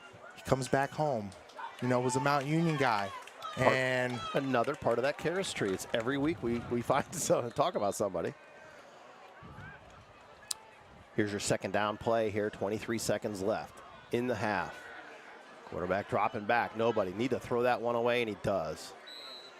Smart job, young man. You got 2 more plays to go. 17 seconds left, so may need a timeout here, depending on what this is. This opens up the run at this situation, TJ, right? Right, You could do a delay or something left. if you needed to. You could run. You could Right. throw over the middle. It really opens the playbook up. Third and 8. You got third and goal to go from the 8-yard line. You have 1 timeout remaining for Central. I don't know if I run it here, though. I'm looking. Over. Touchdown, Central. TJ called it. Don't run the ball, throw the rock. Grady Noggle with the tutty. A great ball there by DeRuza. 14-13. Let's see if the leg of Rossetti can tie this ball game up. Always a lot of Italian names over here, TJ, once we come to Central. Got to get my pronunciations down. Green and Jackson tied 7-7. Second quarter. Manchester, Orville, 0-0 at the end of 1. Manchester. And Orville upset them a couple years ago.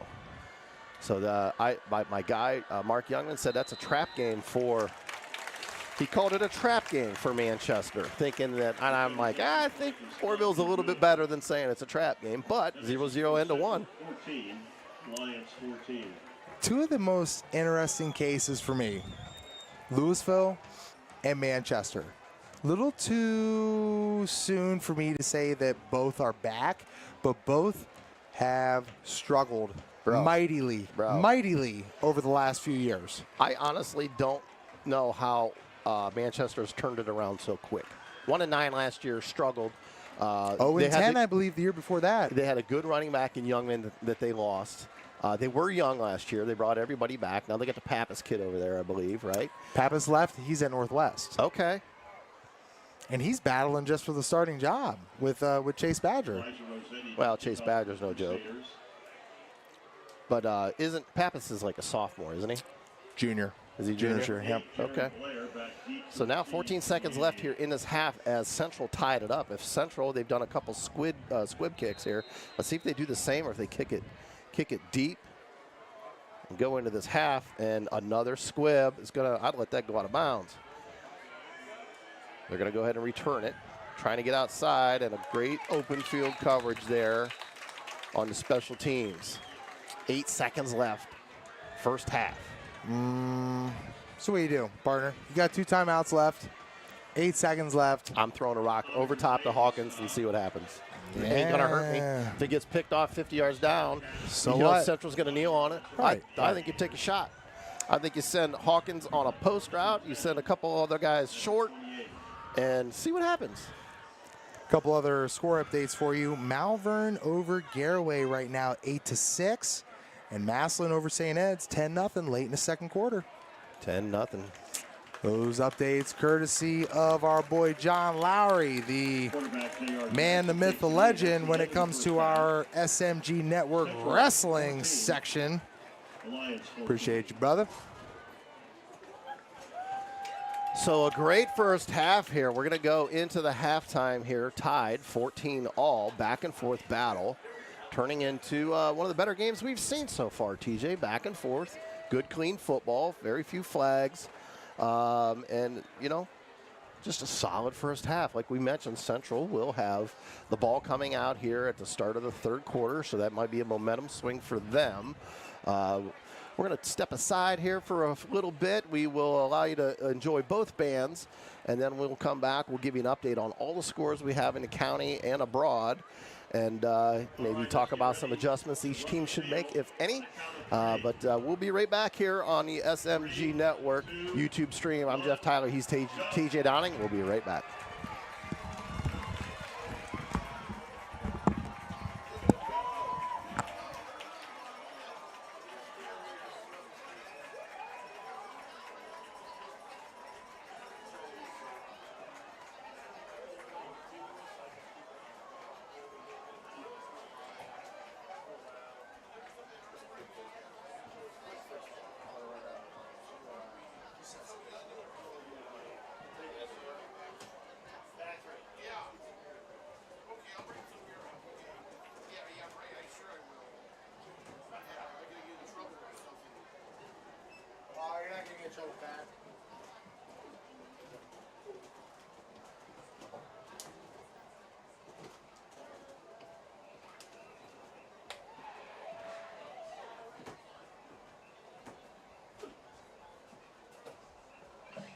Family and friends, the Pride of the Sky, the 2024 Alliance Aviators Marching Band. The Pride of the Sky is under the direction of Josh Bowling and Maria DeFranco, with auxiliary advisors Callie Eubank and Stacey Braden. Tonight, the band begins the downward spiral into unknown depths, starting with Basket Case by Green Day. I hope you have time to listen to me whine.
That was great, man. A nice opener, but a bit of an odd choice. But hold tight. I hear we're in for nasty weather. The AHS flight line wants to fight fire with fire. So here's Burning Down the House by the Talking Heads.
Things have definitely started to take a strange turn.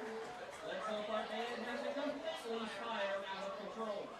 I can only assume this show wraps up with a nice drum break, maybe a little dancing, and a completely normal high energy closer. Right band? Band?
welcome to the field for the first home game. Our 2024-2025 Central Catholic Marching Crusaders.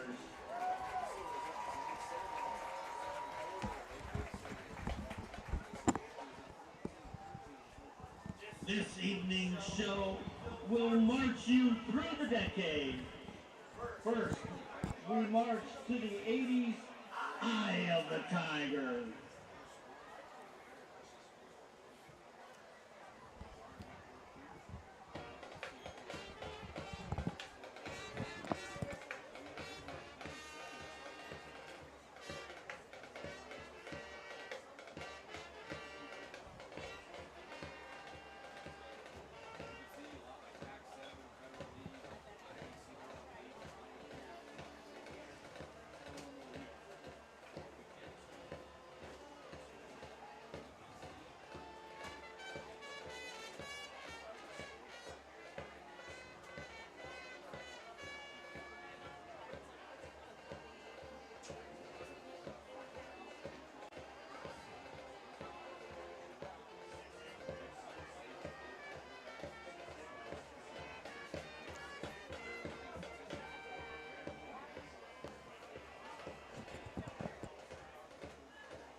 For this next song, our Marching Crusaders have invited students from our elementary schools to join them in honor of Future Crusader Night. Let us give them a warm welcome as they march us to the 1970s with Chicago's 25 or 624.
Great job to our Future Crusaders.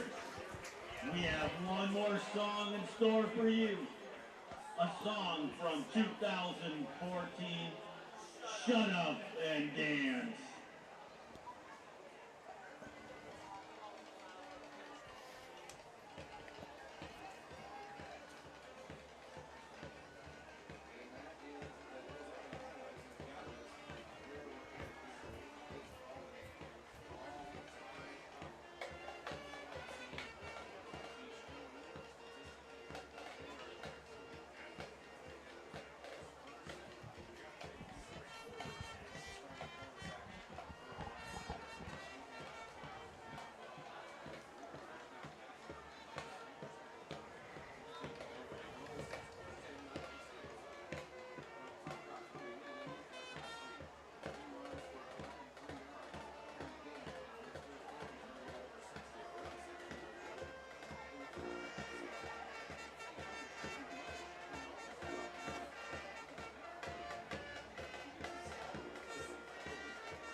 Thank you, everyone, for watching Central Catholic. And welcome back to halftime here at Central Catholic High School as a 14-14 tie here on the SMG Network YouTube stream. I'm Jeff Tyler. He's TJ Downing. And once again, This halftime show is brought to you by C.H. Vallis and Associates. Check them out when you get a chance. We'll talk about some adjustments here, get you some updates on score. There's a few surprises out there. Let's see, Glen Oak down 21-0 to Lake at half. Hoover 9, Louisville 7 at half. Tight one there. St. Thomas Aquinas and Minerva Lions. 10-7? 10-7 Minerva might get their first win in 34 games. I thought you were going to say 30 years. 34, 35 games without a W. Like to see Hunter Dietrich get a W. That kid is a hard-working young man, good wrestler. Check him out in wrestling, but it'd be nice to see that young man get a W over there. And we know that the Aquinas program is rebuilding here, and happy to have a team on the field and getting back to being competitive. My man, Kevin Henderson. Yeah. Gave me my first shot at Glen Oak. Northwest 21, Fairless 7 at half. So kind of what we thought. If Fairless didn't play clean, they might have problems over there at Northwest. Is that what you thought? That's kind of what we said. I was concerned about it without seeing Northwest. The way Fairless looked last week with that offense, it concerned me. The defense is going to keep them in it usually, but what are you going to do? Green, Jackson knotted up at 7 at half. Let's see here. We've got Perry 7, McKinley 24. McKinley having their way with Perry as we kind of did suspect. Triway 28-7 over Tuslaw. Cuyahoga Valley, CVCA 14, Canton South 10. But that's a non-league game now. CVCA is no longer in the Pac-7, so a loss for Canton South won't necessarily hurt them that bad in the Pac-7 play. Got a tight one up there in Euclid. St. Ed's 14, Massillon 17 at half. Massillon holding on to a tight lead. I think St. Ed scored late in that first half to get within 3. As you know, here Alliance and Central is knotted up at 14s. East Canton 14 over Tuskegee Valley 13 late in the second quarter. That's a little bit of surprise. CVCA over Canton South 14-10 at the half. Yep. Hey, I'll tell you what, man. 24-7. McKinley over Perry at the half.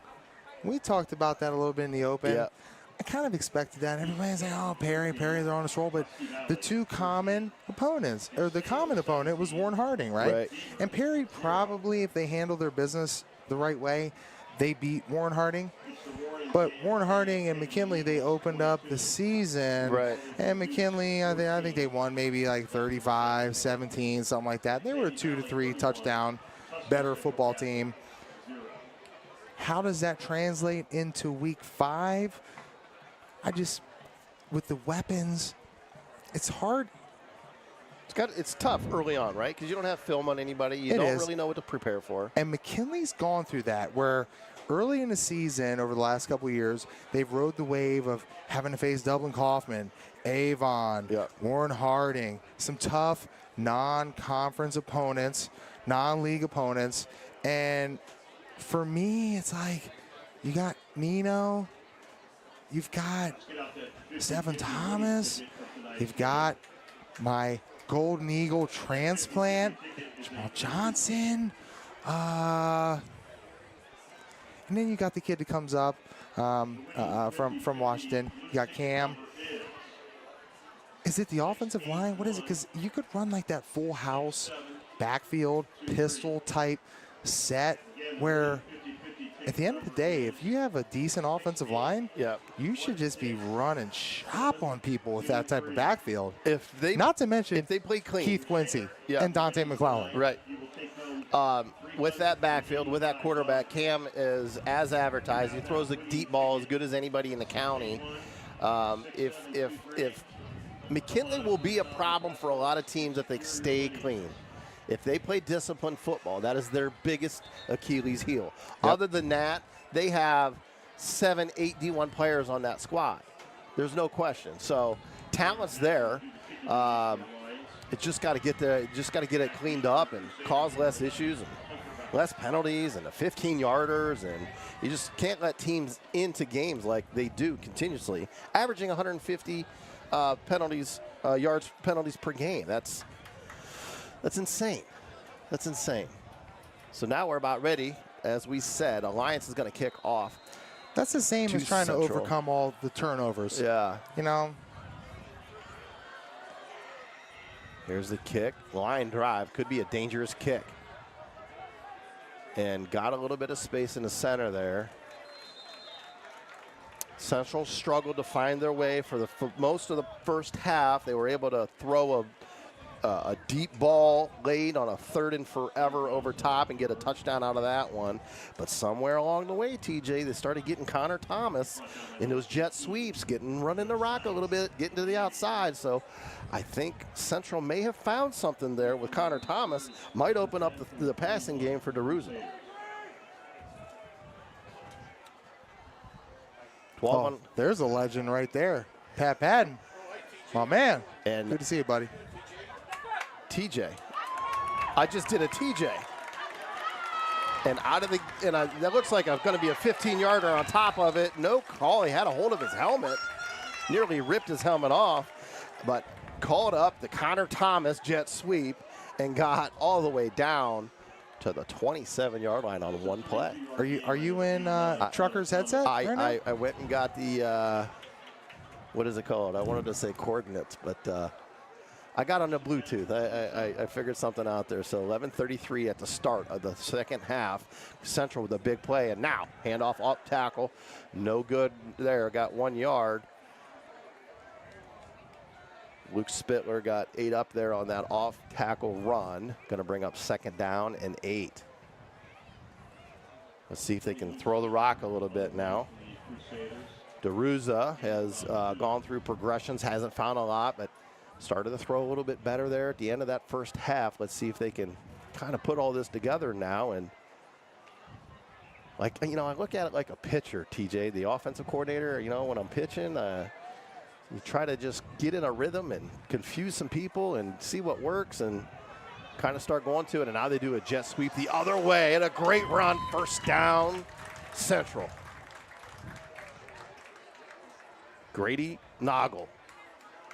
First time they've ran him like that. They did throw to him there. I think he got one of the touchdowns first half, right? I think Noggle scored on one. 10:40 to go here. Central going left to right on your dial with those classic all green uniforms. I always like the blue on the Alliance too, TJ. Sharp color. Another jet sweep the other way. Touchdown, Central. Connor Thomas in the house.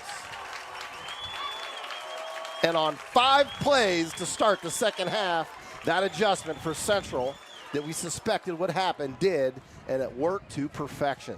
20-14 Central prior to this PAT. Feel good about myself, TJ. Feel good. Baseball guy coming over here, figuring some stuff out. And he's silent. He's not saying a word, folks. Nope, no love over here. All right, extra point here. Let's see if they can go up by 7 here.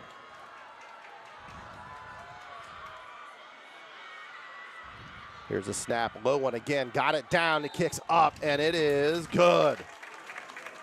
Rossetti is perfect tonight. 10-18 here in the 3rd quarter, 21-14 Central over Alliance.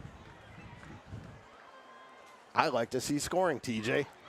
Last few weeks been a little bit quiet back and forth. Let's see how high those numbers go on that digital board over there. Great looking scoreboard, by the way. A lot of these local schools have got new boards, all digital. They're able to play some video on them. Pretty solid. See that Michael D's sponsorship up there. Shout out to the crew over at Michael D's.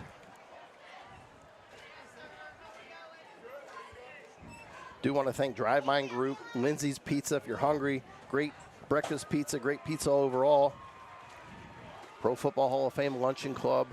Again, $40 to be a member of that, and that gets you access to Walsh University events. That gets you access. You can come out and watch Yes. the Walsh Cavaliers take on Kentucky Wesleyan tomorrow. Absolutely.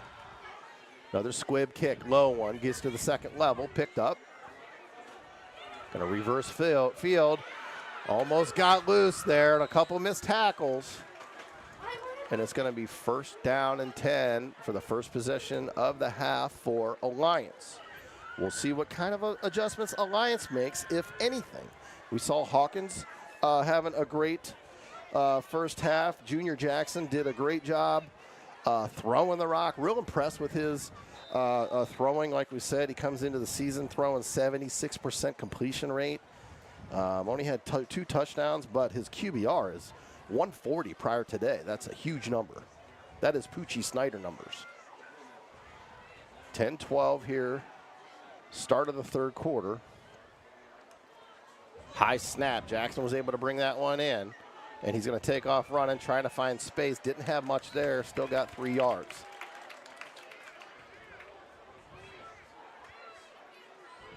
Like we said, this Alliance team's very young. They've got 3 seniors on the squad. Central has 20 seniors.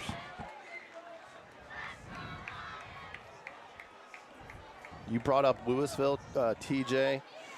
I brought up Central as far as basketball.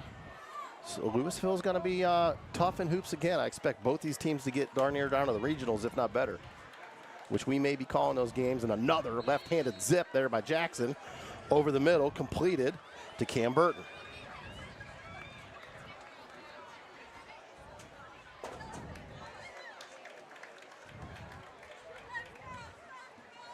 Pretty cool seeing Coach Vero here, athletic director here. They called him out of retirement, got him off the bench. You guys had some good conversation earlier. Yeah, a little surprising on some of his favorite players over there at Fairless. I think he made the comment, I wasn't that good, but it's good enough.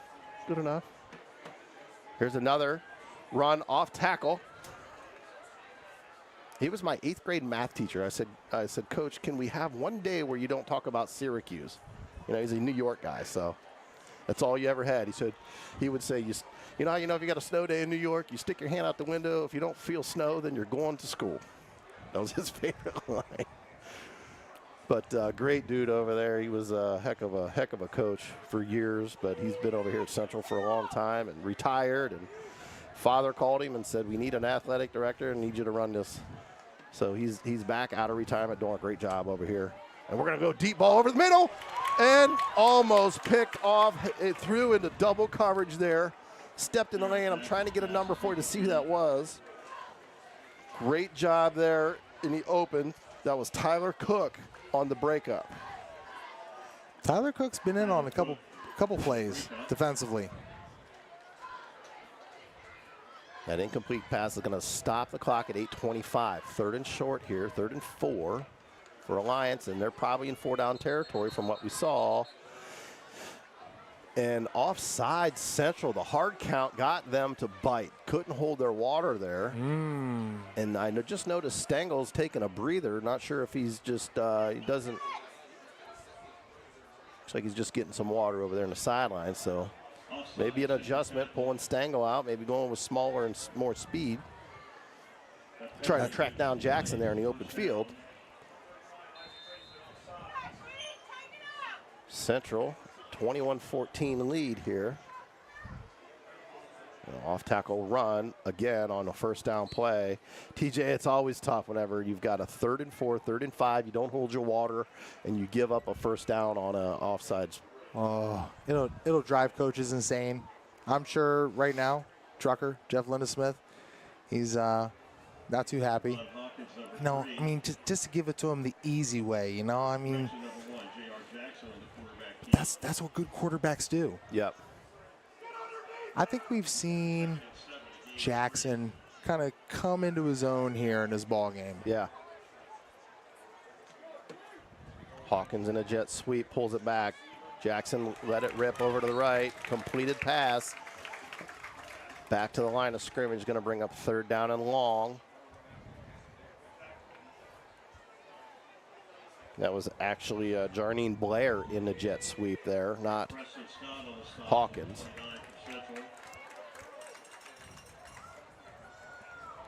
7:21 and ticking, third quarter. Jackson in the shotgun here with Hawkins off his right hip. High snap, pulled it back, running on his own to get it. Got hit short, and it's going to bring up 4th down and short. From what we've seen from the first half, I'd expect Alliance to keep their offense on the field and go for this 4th and 4. J.R. Jackson on the run, stopped by number 81, Carter Petty. The announcer is calling him J.R. Jackson. I'm calling him Junior Jackson. Well, same. Is what it is, right? Louis, Junior, J.R. Lewis. As long as you're making plays, that's all that matters. Mr. Jackson. And he's going to throw, drops back over the middle, incomplete pass. There was contact. I don't think that ball was catchable. Good no call there by the official.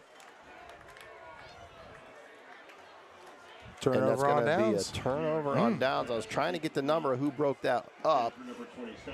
It was just a wide pass. First wide pass we've seen. Great accuracy so far by Jackson, but he threw that one wide left, incomplete. Now, let's see if Central can really put the gas pedal down on this one. Up 7 here. They went to those jet sweeps left and right. Threw the rock over the middle. Let's see if they go back to that. Hand off tackle, all kinds of room, nearly busted that one. Got 8 yards. Luke Spittler has started to run hard. And the offense is opening up now. Offensive line for Central starting to take control of the ball game. What are you seeing there, TJ? Is there any kind of adjustments on the offensive line with the blocking schemes, or are they just maybe wearing them down a little bit? Yeah, I want to say wearing them down. I mean, coming out strong to start the second half. Central's not going to do anything different than they normally do. Incredible patience there on the quarterback keeper. Jeff, they're always going to work that jet sweep. They're always going to work, inside, counter, power, run game. But it was just really catching Alliance off guard to start this second half. Yeah. Now we got people online. They're already our friends on our YouTube stream. They're calling him Action Jackson. Oh, from Alliance. So we'll see if Action can get something going here in this second half. But I'll tell you what, it's almost 650 pounds of beef you're running behind. Jet sweep, missed tackle in the backfield, and again, Connor Thomas on that jet sweep going left to right, short of the line to go. Going to be 3rd down and short. Great job by Michael Williams cleaning up for Alliance. 4:22 ticking here, 3rd quarter. Central in no hurry here. Chew up some clock, chew up some ground with the lead up by 7. 4 wide again. And a hard count for Central. Got Alliance to jump that time. Give you a little something back. They gave it I back. like that. Hit that double reverse card on Uno, huh?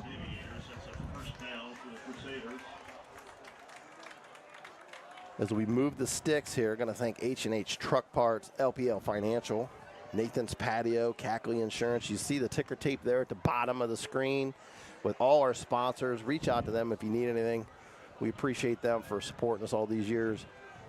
And now the 1st and 10 play here is going to be off tackle again, and Alliance was ready for it that time. Luke had 3 guys on him there in the backfield immediately. Nowhere to go, broken coverage or broken block scheme there or something. 3:30 left. Third quarter. Hardy, the junior, 5'8", 160-pounder on the D-line. You're not holding a whole lot of weight under your backside when you're coming off the defensive line at about 180 pounds. Well, let me check that. 160 pounds. Great play by him. Number 15, number 22 coming off the edge there. Look at number 22 lining up over the offensive guard. Wow. He's spread out ready. Good quick throw. Incomplete pass, I believe. That was close to back pass. I think it went out of bounds either way. It would have still been Central ball. It'll be 2nd and long now for Central. TJ, anybody on there giving you love on your camera duties this week? They're kind of hard on your first couple weeks. Started to get some. Started showing. You know, they said, listen, Scorsese, if you really want to start, winning awards, pull back a little bit. Don't get so extra and just. I'm having fun with it, man. I'll tell you what, I really enjoy it. I love getting the close-ups of the guys, but really catching all the action and seeing what's going on here right now. I'll tell you what, this Alliance defense, Jeff, stepping up. Look again. Some undersized cats out there, man. Number 22, number 51, you see him, he's getting excited. Malachi Thomas Allen, he's one of those guys alongside over the last few years with Jason Lewis and Aiden Mosden and Jason Lewis. He was a guy, Malachi Thomas Allen, the senior, 6'4", 250-pounder, number 51. He stepped up right there and made a huge play for this defense. And they're going to punt it on 4th down, punting it down to the 10-yard line. Took an Alliance bounce. Knocked down. Looks probably going to be at about the 10-yard line, looks like there on great defensive stand there. Oh, you're getting a helmet sticker for that. You down that punt inside the 10-yard line, you're getting a helmet sticker. Hey, that won the Cleveland Browns a game last weekend, huh? Hey, let's talk a little. Pretty impressive. Yeah, hey, let's talk a little Ohio State Buckeyes. Tomorrow, taking on Marshall, right? Taking on Marshall, absolutely. You had a fond memory of Nuge in that tight ball game against. You don't want that to be a fond memory because got the W, dude. Got the W. But when you're relying on your kicker to bang down a 55-yarder to beat Marshall, when you're Ohio State in the shoe, oh man, I'll tell you what, that was you talk about the pressure that goes along with that, banging down a 55-yarder. But, the special teams guys, the punters, the kickers, they always get the big, they get the stickers on their helmets for doing special things like that. And Hawkins gets it to the outside. And I was just going to say in the last play for Central, TJ, they've had success running that jet sweep to the boundary, but I kind of like it going the other way to get some guys in space like Hawkins did there and was able to pick up 6. It's kind of one of the offensive rubs. We'll call it the offensive rub. For me, as an offensive coordinator, as a coach, you think running to the boundary, you're going to catch the defense off guard because they have less defenders over there. But the field side, you just have so much more room to work with. And Jackson rolling out, going to pull it down and take off. Got the first down and a lot more. Knocked out of bounds after the first down. They're going to move the chains. First down, Alliance. But yeah, Ohio State Buckeyes, man, I'll be the first one to admit they've had cream puff of a schedule here, first 4, but they're going to have some tough ones coming up once they go and play against Oregon. And it's a really good-looking football team, though, right? Really good. Look, I'm no expert, but whenever you have Coach Tress saying, you have a lot of other people saying it's the most talented team ever that Ohio State's put on the field, that just puts more pressure on Coach Day to get it done. This is a natty or nothing for me with Coach Day.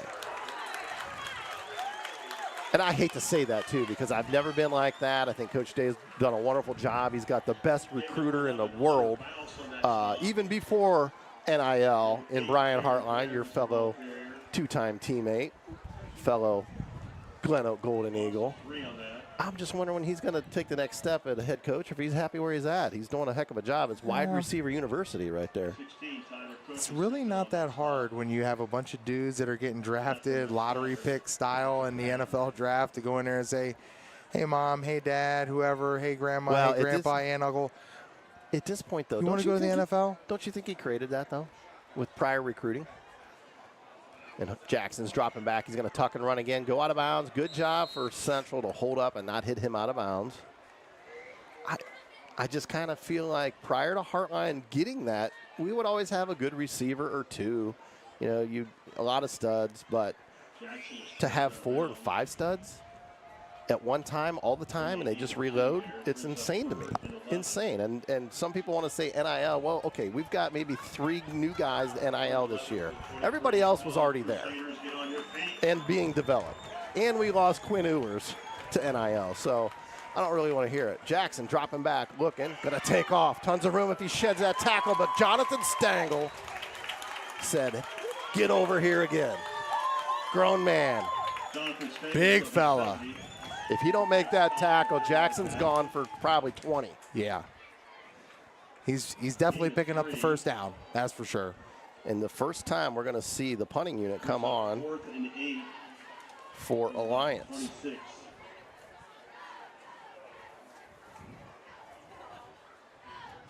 And they're going to just let the third quarter wind down.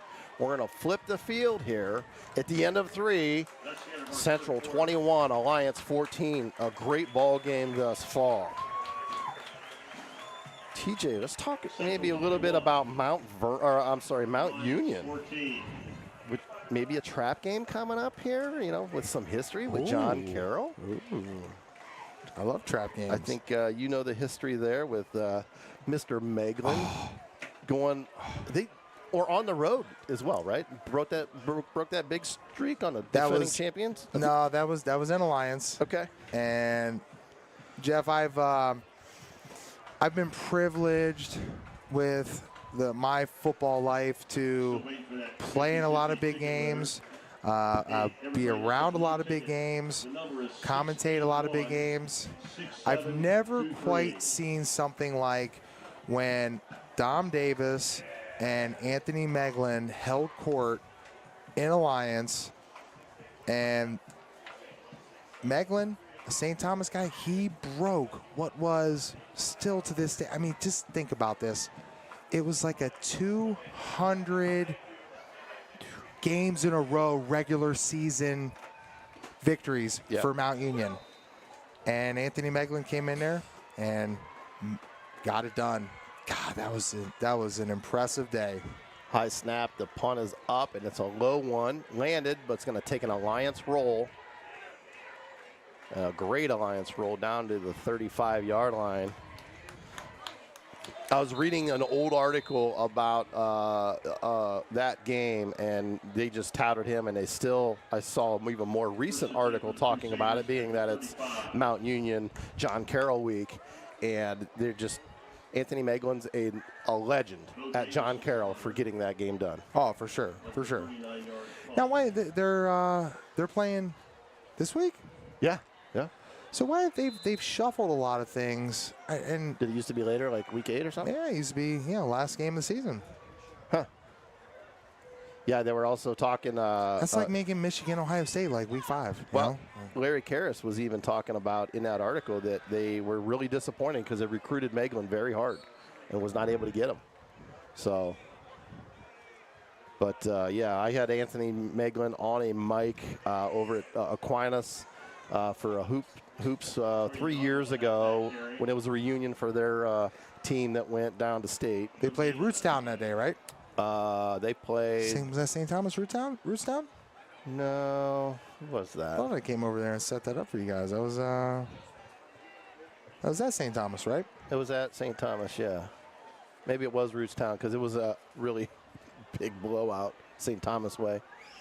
But here's the snap now. Going to go into that jet sweep. Lead blocker. Great block, Noggle. Cut it back. First down. All the way across midfield on a terrific run. Cut back.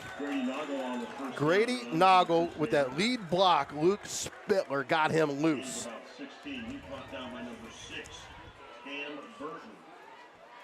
Now inside 11 minutes here. Central can take major control of this ball game now into the territory of Alliance. 10:45 and ticking, up 7. Central starting to have their way here on offense. Let's see if Alliance can step up their D like they did last possession. Drop it back now into cover 2. Pulls back, quarterback takes off himself, made one cut. First down. Big boys. Always the second guy. There was some extracurriculars there. Threw down a Central player. You like to see your guy come in and defend your other guy, but you got to be smarter than that. Just going to grab the 15 after picking up the first down. I doubt this is offsetting. We'll see here. I think it's 15 on Central.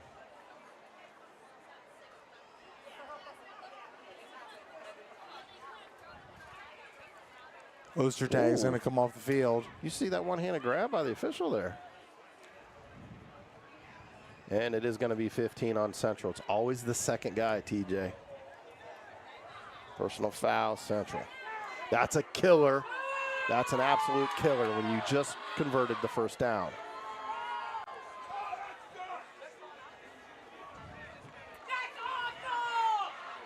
Central fans not happy.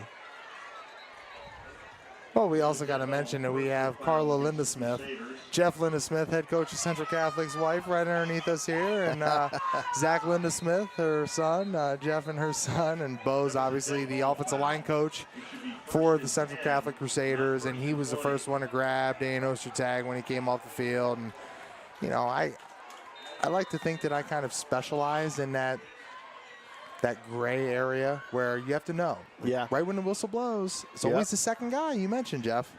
Jet sweep, another lead block, another cut back, and another first down. Noggle is on the loose. Shaking and baking down inside the 30-yard line. First down, Central. That's a way to get it back. They found another wrinkle to that jet sweep, getting that lead block out there with Noggle behind, able to shake and bake and get some yardage. And a huge answer after that 15-yarder. That's a way to pick up your offensive lineman. Yeah, and I think you and I kind of talked about that a little bit last week with Fairless and Triway, where you can run that jet, and use that action to eventually just fake it, don't hand it off, and let your quarterback keep it, and bam, dividends right there for Central Catholic's offense. Quarterback keeper this time on the fake jet sweep like you just called up.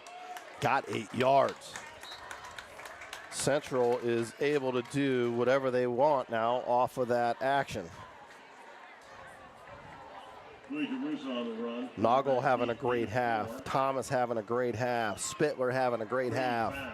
Quarterback DeRuza is orchestrating this 7-point lead here with 9 minutes left. If Central can get this in the end zone here, that would take considerable control of this ball game. Inside 9 minutes now. Here's your second down play here. 4 wide as always. Jet sweep, cut back, put his hand on the ground, and was able to keep his balance. Nearly had a knee down, but he was able to keep his balance. Connor Thomas. They're going to do this short of the line to go, but man, if he didn't keep his balance, that was a loss of about 3. For sure. How about the job by Connor Thomas? Man. Went to cut back. The turf monsters got him, but put that hand on the ground and kept it moving. 3rd and 3 from the 20-yard line. Central now taking their time here, running the clock. The clock's their best friend at the moment, especially. They still got a 3rd down here.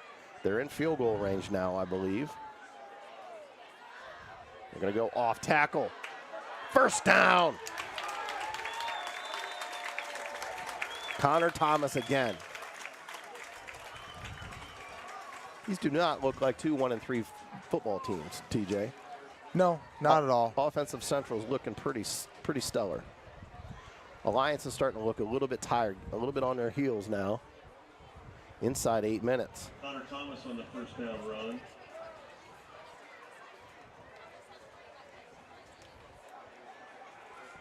Always a pleasure to come over here, call a game in our backyard. We've always tried to find a good matchup every week. Excuse me, every week. And glad we came to this one. It's turning into a good ball game. Central now. And I think Alliance is going to take a timeout, and they do. Inside, let's see, 7 minutes, 27 seconds left here. Central up by 7. Let's see if we can get you some updated scores Massillon over Eds at the end of the 3rd quarter, 24-14. You better call your boy up, Coach Lombardo, man. I know you give him golf tips every once in a while. That's all I could give him, TJ. He's a 6-time state champ. I can't give him any advice. Is he like that Nick Saban well, you got Chico Kyle from St. Ignatius. I mean, I think he's got 11 state titles. Happens to be his father-in-law. Yeah, Lombardo's. He's up there. He's out there. He's the only Ohio football coach ever to have a state title at 2 different schools. There you go. Mentor Lake Catholic was his first, and now he's got 5 more at Ed's. Fact check. Nate Moore has titles at LaSalle. Head coach? As head coach at LaSalle, Minster, and Massillon now. 3 schools. I'm gonna have to. We're gonna have to get CNN on that one. And call up Donald Trump. Do it. Do it. TJ fact checking me. It's the 3rd time I've said that. You should have fact checked me a year ago. Here's the snap, toss right, penalty in the air, probably. False start, but we'll see what the official call here is. I think this is the 5th time those 2 schools have met, so this is the tiebreaker. But you know what? If I asked, as much as Lombardo hates to lose to Massillon, if I asked him 4th year in a row, 3 of the 4 you lose to Massillon, but you win the state title. And I think he's going to take 2 or that. 3 of those were both against Springfield down there from the Dayton area. Yeah, so I think he would say, I'll take my 7th title and my 4-peat. If I could, this is hard. Would I trade my victories against Michigan for national titles? A national title against Florida? Maybe. Hey, you played there, so I don't have an opinion on that one. It's hard to trade victories against Michigan. That's just speaks volumes Sacrilege. to what that rival is. Jet sweep. Great move to get outside. Stiff arm. Close to the 1st down. Got a flag down. It's got to be a holding. Connor Thomas did an awesome job of getting outside, getting that hand extended on a stiff arm, but this one's going to come back. Do you need more time to think about that one, TJ?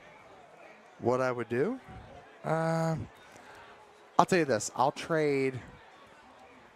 You trade one of them.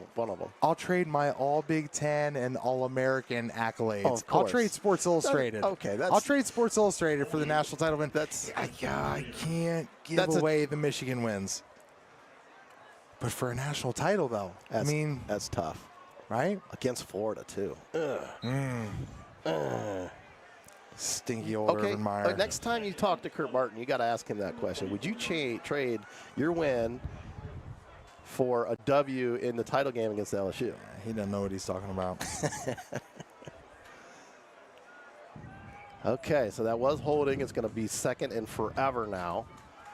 2nd and 20. Sticking with that jet sweep, and now it's a reverse. Got a lead blocker out front, room to run.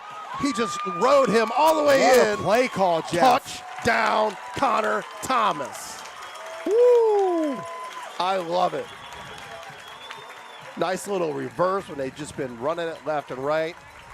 Kind of like that Karate Kid thing where you get the snake just kind of moving their head left and right. Don't know what's going on. They just got Miyagi'd, bro. Hey, that was Denzel Washington and remember the Titans, a little backside George, little action, little backside George reverse, right? Everybody on Alliance on their defense, they were all flowing to their right. And everything they saw, all their keys from the Central Catholic offense were flowing to their right. And then, man, I'll tell you what, great play call by Jeff Lindesmith. Look, Connor Thomas has been running. Oh, bad snap. Going to pick it up, going to run and try to get 2 now. And no go there on the low snap. Wasn't able to bring that one in. And now it's 27-14, up by 13. But, TJ, I've got to give props to DeRuza, the quarterback, on that lead block out there. He's the one that got Connor Thomas sprung loose there on a perfect lead block. Don't always like your quarterback out there lead blocking, but at this level, man, I like it. let's do it. It's about time you stick your nose in the action. You wear Take that red shirt off, right? You wear a black jersey in practice all week. Come on, like, you know. Nobody can touch you. Get dirty. Get dirty a little bit. Let's talk a little bit about what these two teams are going to face next coming up. We got 6:22 remaining here in the fourth quarter, right? So, Central, they're going to take on Louisville at Louisville next week, right? Ooh. And you look at Alliance, they lost to Louisville back in week 2 at Louisville 40-14, right? Louisville is going to take on Salem next week at Salem. And it just so happens that Central comes off of their first victory of the season last week at Salem. They won 24-21 in double OT. Yeah. A lot of little similarities there for both these squads. Some score updates here. Hoover up 16-7 over Louisville. Jackson now takes the lead, 17-14 over Green. Lake, 24 rip over Glen Oak. Glen Oak having a tough time. Minerva holding on, 13-7 over Aquinas, trying to break that 35-36 game losing streak for Minerva. Banged down a field goal. Look at that, 13-7. McKinley having their way with Perry, 31-7. Triway, as expected, up 42-7. And a great throw and incomplete pass. Got tipped halfway. Made it difficult catch, so that's an incomplete pass there. Look who's out there breaking up that pass partner. Number 89, Connor Thomas. Oof. Getting it done on offense, getting it done on defense. I see where you're going with that. I'm reading your mind, but we'll talk about that here in a little bit. Once this gets solidified here. 24-14 Massillon over Eds. Fairless getting waterboarded 31-14 to Northwest. And a QB keeper here, Jackson, Jackson, picks up 9. Going to be 3rd and 1. I'm really interested. Do we have a score on Louisville, North Canton? Yeah, Louisville is, Hoover is up 16-7. Ooh. So that's still a tight ball game in the fourth quarter. Central, Louisville, next week. That to me is a nice matchup. So I like what Central's put out here on the field tonight. Is it here or is it? It's at Louisville. At Louisville, that's a great place to call a game too. I love the fields that don't have the track because you're a lot closer to the action. And they put it on too. They put it on like you feel like you're at a D2 college game when you're there. They do the fireworks. They got the good board. It's a really cool joint. So Terry Horn, athletic director, she does a phenomenal job. You're gonna be in my chair next week.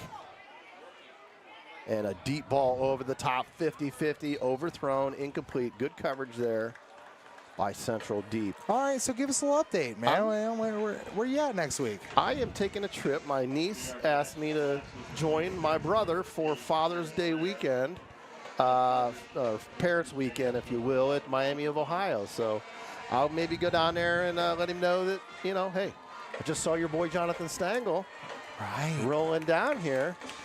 Just a week ago. So you're going to be doing play-by-play next week. Do you know who's going to be alongside you?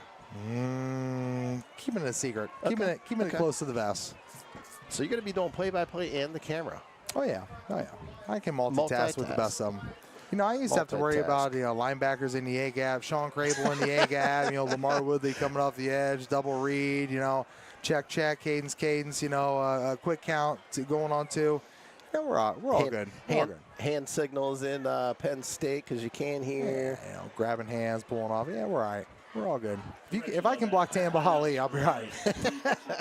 Not to say that I really blocked him. I just tried to get in his way. Alliance now trying to pick it up. 6:06 here on the clock in the fourth quarter. Down 13. And a great pursuit there, but Jackson got away from him. Stangl trying to get him. And Stangl ran him down 15 yards downfield. Unbelievable, TJ. That needs to be on Stangl's highlight reel right there, running down the speedy Jackson. He did not give up on that, man. Gain of 16. Impressive. 5:46 to go as the ball gets reset here. Stop and play, I think. No, think somebody, I think Jackson landed on the ball. I think Alliance, did they just, What happened? they give a official's timeout, injury timeout. Yeah, I think Jackson landed on the ball. We got tackled from behind. I think he got the wind knocked out of him. Listen, when you have somebody that's 320 pounds falling on your backside, I guess so, but, you know. Let's see what Alliance does now here at quarterback. They do get the clock rolling. And they're going to put Hawkins back there. Nope.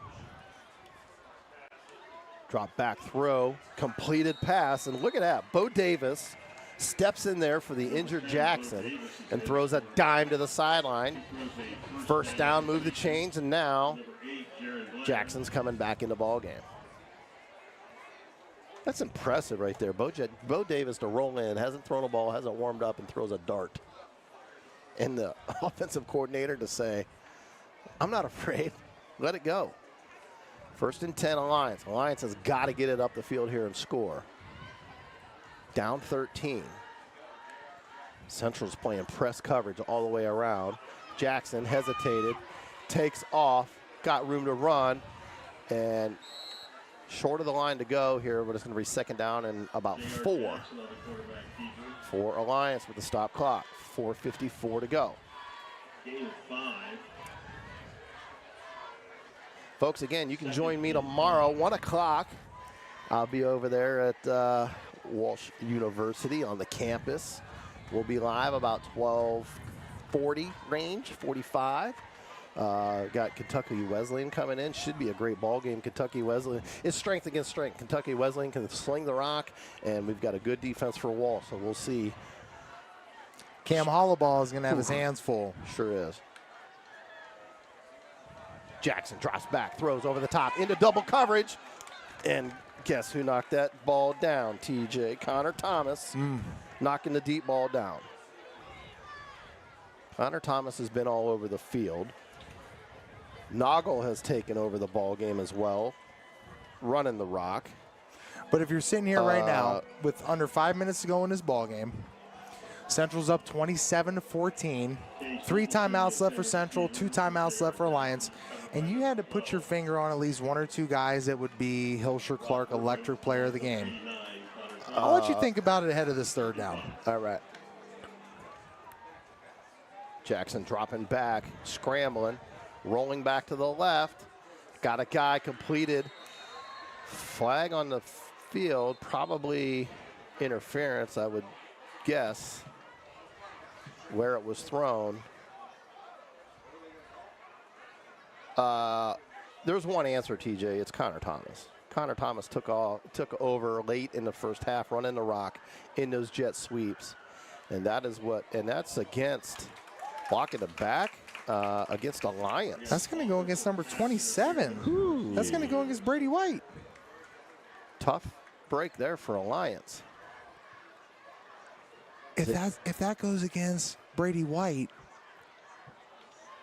I got my eyes real quick on this thing. Brady White was banging against Jonathan Stangl. And Brady White is 160 pounds. He's given up almost his body weight double. That's a killer there for Alliance. Let's see if they can do what they've done many times in a situation like this where they come right back with a big play. 4:42. Most of the time when they did this, it's been a broken play. Jackson getting in the open field and taking off as a runner, getting the first down with his feet. Let's see what he does here. Dropping back, clean pocket, steps up, patient, throw over the top. 50-50 ball, knocked out of bounds. Great coverage there, deep. And knocked down there, trying to get a number for you. 4:35, 27-14. Central still holding on to this lead. And now, TJ, this is a absolute must for Alliance, down 2 scores. 4th and forever. Well, you better make sure that you at least throw it to the 29-yard line, get to the stick, and that's not easy. You're putting a lot of pressure on your offensive line.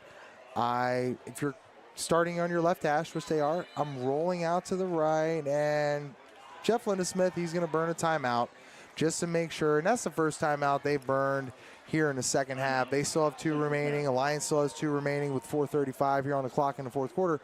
You want to make sure you got the right defense on the field. Absolutely. You know, 4th and, should we just call it a mile? 4th and 20? 4th and 20, yep. You have to make sure that you keep everything in front of you, because we've seen Action Jackson, you know, he's been able to extend some plays and chuck it downfield. You would guess that he would look for Rayvon Hawkins. But there's some other capable weapons out there. You know, I mean, I would... Jarnine Blair has come up with some. Brady White. You got Grady Fast. You got some other guys you could go to. Maybe use Hawkins as a decoy, but you still got to go to your best player, I'll be I think, in a interested to situation see, like this. Because Jeff Lindesmith was the one that burned the timeout for Central, right? So I'll be interested to see how they rush, how they come after the quarterback here. It looks like they're going to put Jonathan Stangl head up over top of the center for Alliance. And that is Aaron Syme. That's wow, that's about, you know, a quarter ton right there pickup. So they're going to rush 3, and they're going to make sure everything stays in front of them. Dropping back, sending 5 guys deep. And he's going to take off running for it. Made one move and didn't even get back to the line of scrimmage. So turnover on downs, barring any cloth on the carpet. And that is going to be a turnover on downs. 1st and 10, Central. And now you got to figure Central's going to take their time, run this clock. Also assisted on that run out, number 70. Let's see, Lake about to close it out against Glen Oak, 27-0. Hoover's leading Louisville 16-13. Minerva still holding on a 13-7 lead over Massillon Aquinas. 24-21 over Eds. Man, that comes down to like the last play of a year, man.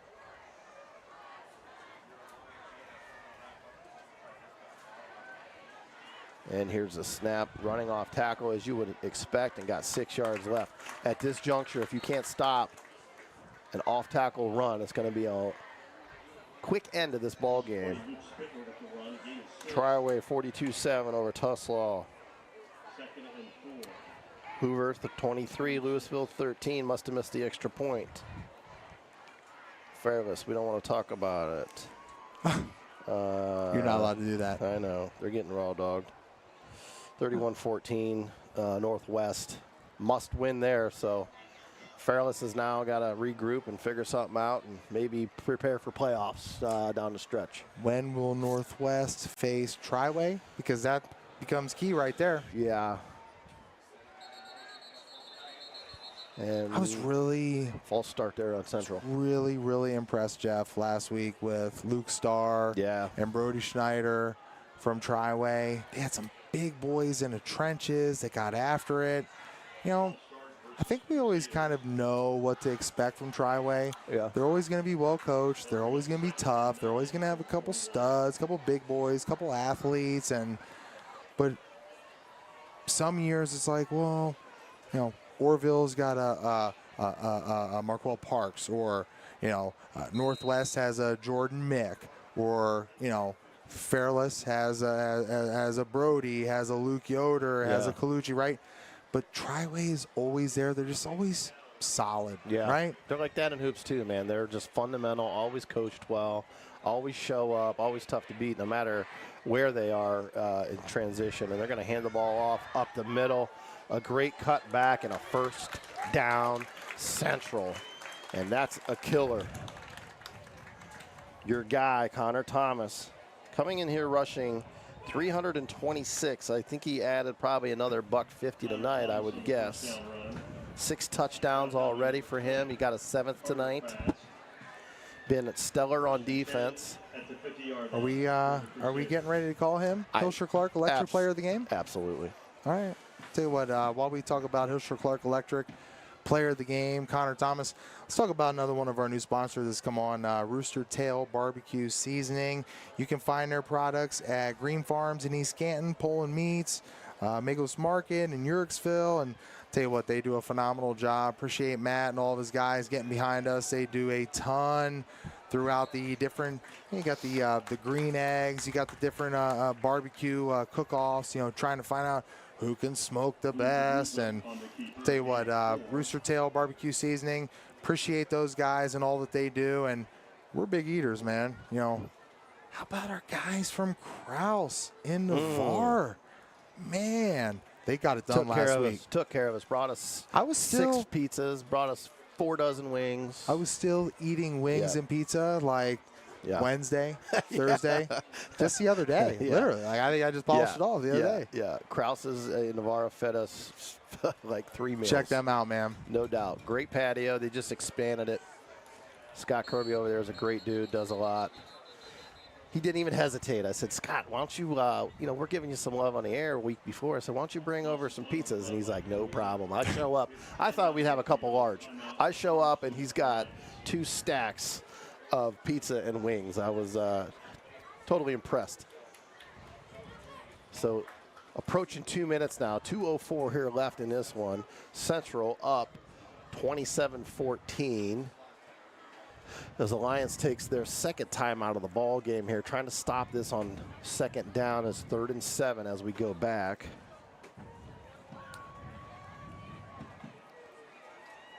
And let's see what else. Beaver Local over Salem, 19-17 right now. Is Salem having a down year? They've been. It seems like they've been tight in a lot of tight ball games. They tend to blow a lot of people out, but seems like they are kind of maybe don't have quite as much talent over there. I apologize for saying this because my Salem knowledge has fallen off a little bit over the years, but I think Ron Johnson is still head coach over there. If we can get Pat Padden to come down here, he'll let me know. But you know, when Ron's son, great baseball player, Ron Johnson's son, they played Louisville. I'll get it. Not sure. And a jet sweep. Stayed in bounds there. Keep that clock rolling. And here comes their final timeout for Alliance to stop the clock the last time here before 4th down. Let's see what Central does, if they're going to punt this one away or if they're just going to try to get a first and seal this ball game. Jackson Johnson, he's been the stud, right? When you think about a school like Salem, they need that stud player. Yeah. And Jackson Johnson was that for them. You know, Salem, they're always an interesting case. You know, some years they can be up, some years they're going to be really bad, and they kind of feels like a Minerva type year. Yeah. But yeah, obviously they're not expecting to be losing to Beaver Local. Double OT loss to Central last week. It's always hard to say what you're going to get from Salem. Yeah. But I'll tell you this, Ron Johnson, great football coach. Okay, folks, the Central is going to go for this. They figure if they get a first down, they seal this ball game inside 2 minutes, 1:57 to go here. And they hard counted. They're going to make it easier for themselves. As Alliance D-line is trying to make a play and got a little too itchy there to get in that backfield. Now you got about a half yard to get the line to go. Do you pack it in now and go QB sneak and just seal this ball game? No more timeouts for Alliance. Maybe put Connor Thomas in there. They are going to pack it in tight. Let's see if they go right behind the big boys. They are going to go 89 up the middle. Connor Thomas seals pretty much the ball game and the Hilscher Clark Electric Player of the game. Really? Did I say that? Yeah. Because I'm kind of thinking I like Dan Ostertag and Jonathan Sang. Can we get 2 offensive linemen? I'll say Jonathan Stango made the best defensive lineman play of the year, running down the Speedy Jackson. Dude, ran with him for 12 yards and caught him. Love the hustle and effort. Probably. No, you're right, though. No doubt, Connor Thomas. Yeah, he was the X factor for Central tonight. Changed the game as soon as like down the stretch, second quarter, started that jet sweep, getting yardage. I'd like to see his final numbers, but I'll bet he's close to $180. 4 wide again here, taking their time, 118 and ticking. Handoff, nice. Nice move there to the left for Noggle.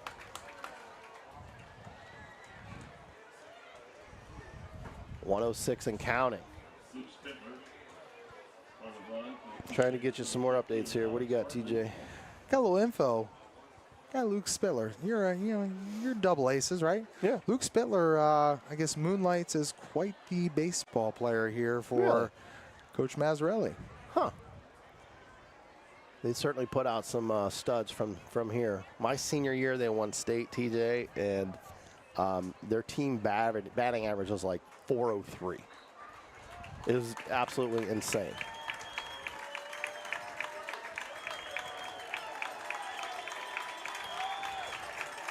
And victory formation there to seal the victory. Much needed win for Central.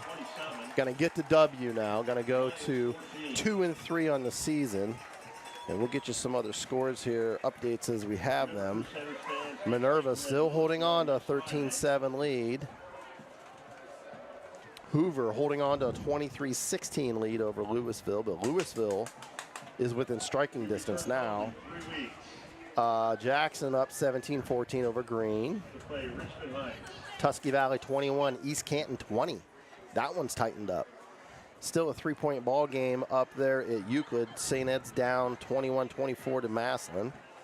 That's in the fourth quarter.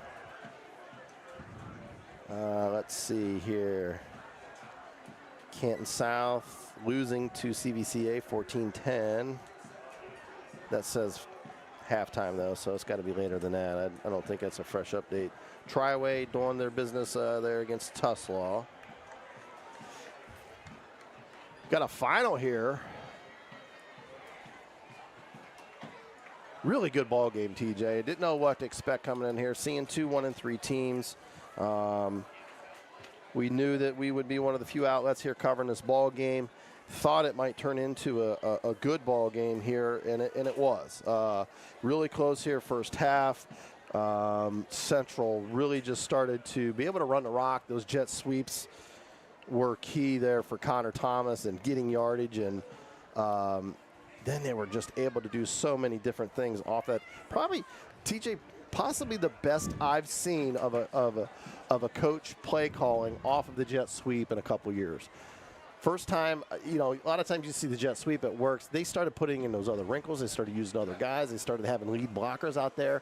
And then once they put them to sleep, they hit him with that reverse that got Connor Thomas to the house. So great ball game there. We got you some fresh updates on scores. That's all we have right now. Connor Thomas, he's our Hilsher Clark Electric Player of the Game. 100%. Shout out to him.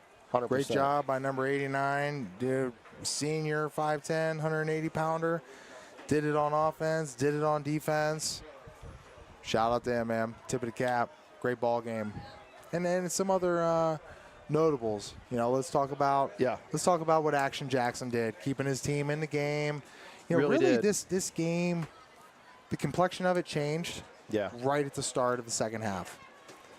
Well, even before Central, that, really, Central coming out. Mm-hmm.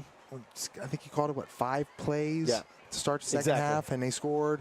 That was dynamic, and it was game changing, and Alliance was never really able to bounce back after that. You felt the momentum swing there late in the first half whenever Central was able to get the momentum, go down there, score with virtually no time on the clock. Alliance took a need to go into the first half and then go into halftime rather, and then Central came out. They knew where they're getting a rock back, and they just set a precedent right away on that 5-score drive and just never looked back after that. Alliance did threaten here and there a little bit. Like you said, they got some athletes over there. Hawkins is a heck of a ball player. He's young. He's still a junior. Jackson's a junior. They're a solid club over there. They're going to be good. Like I said, they only started 3 seniors tonight, so you would expect something like that, a little bit of youth down the stretch. Very hard you know what it's like, having veteran leadership versus some young guys out there. I think that's a little bit what's happening with like Fairless right now and some other schools that are super young, learning to go against some veterans. I will take a savvy veteran any day of the week over a young, inexperienced guy. Yeah. You would too. Absolutely. All day long. When you get those coaches on the field, I see that over at Walsh all the time. Like, you know, last year with some of the players they had that were veterans that when you got a coach on the field, it's really helpful. But final shout out to our sponsors here, C.H. Vallis and Associates, H&H Truck Parts, LPL Financial, Nathan's Patio, Cackley Insurance, Leathernecks Nation MC, the Pro Football Hall of Fame Club, Lindsay's Pizza, Drive Mine Group.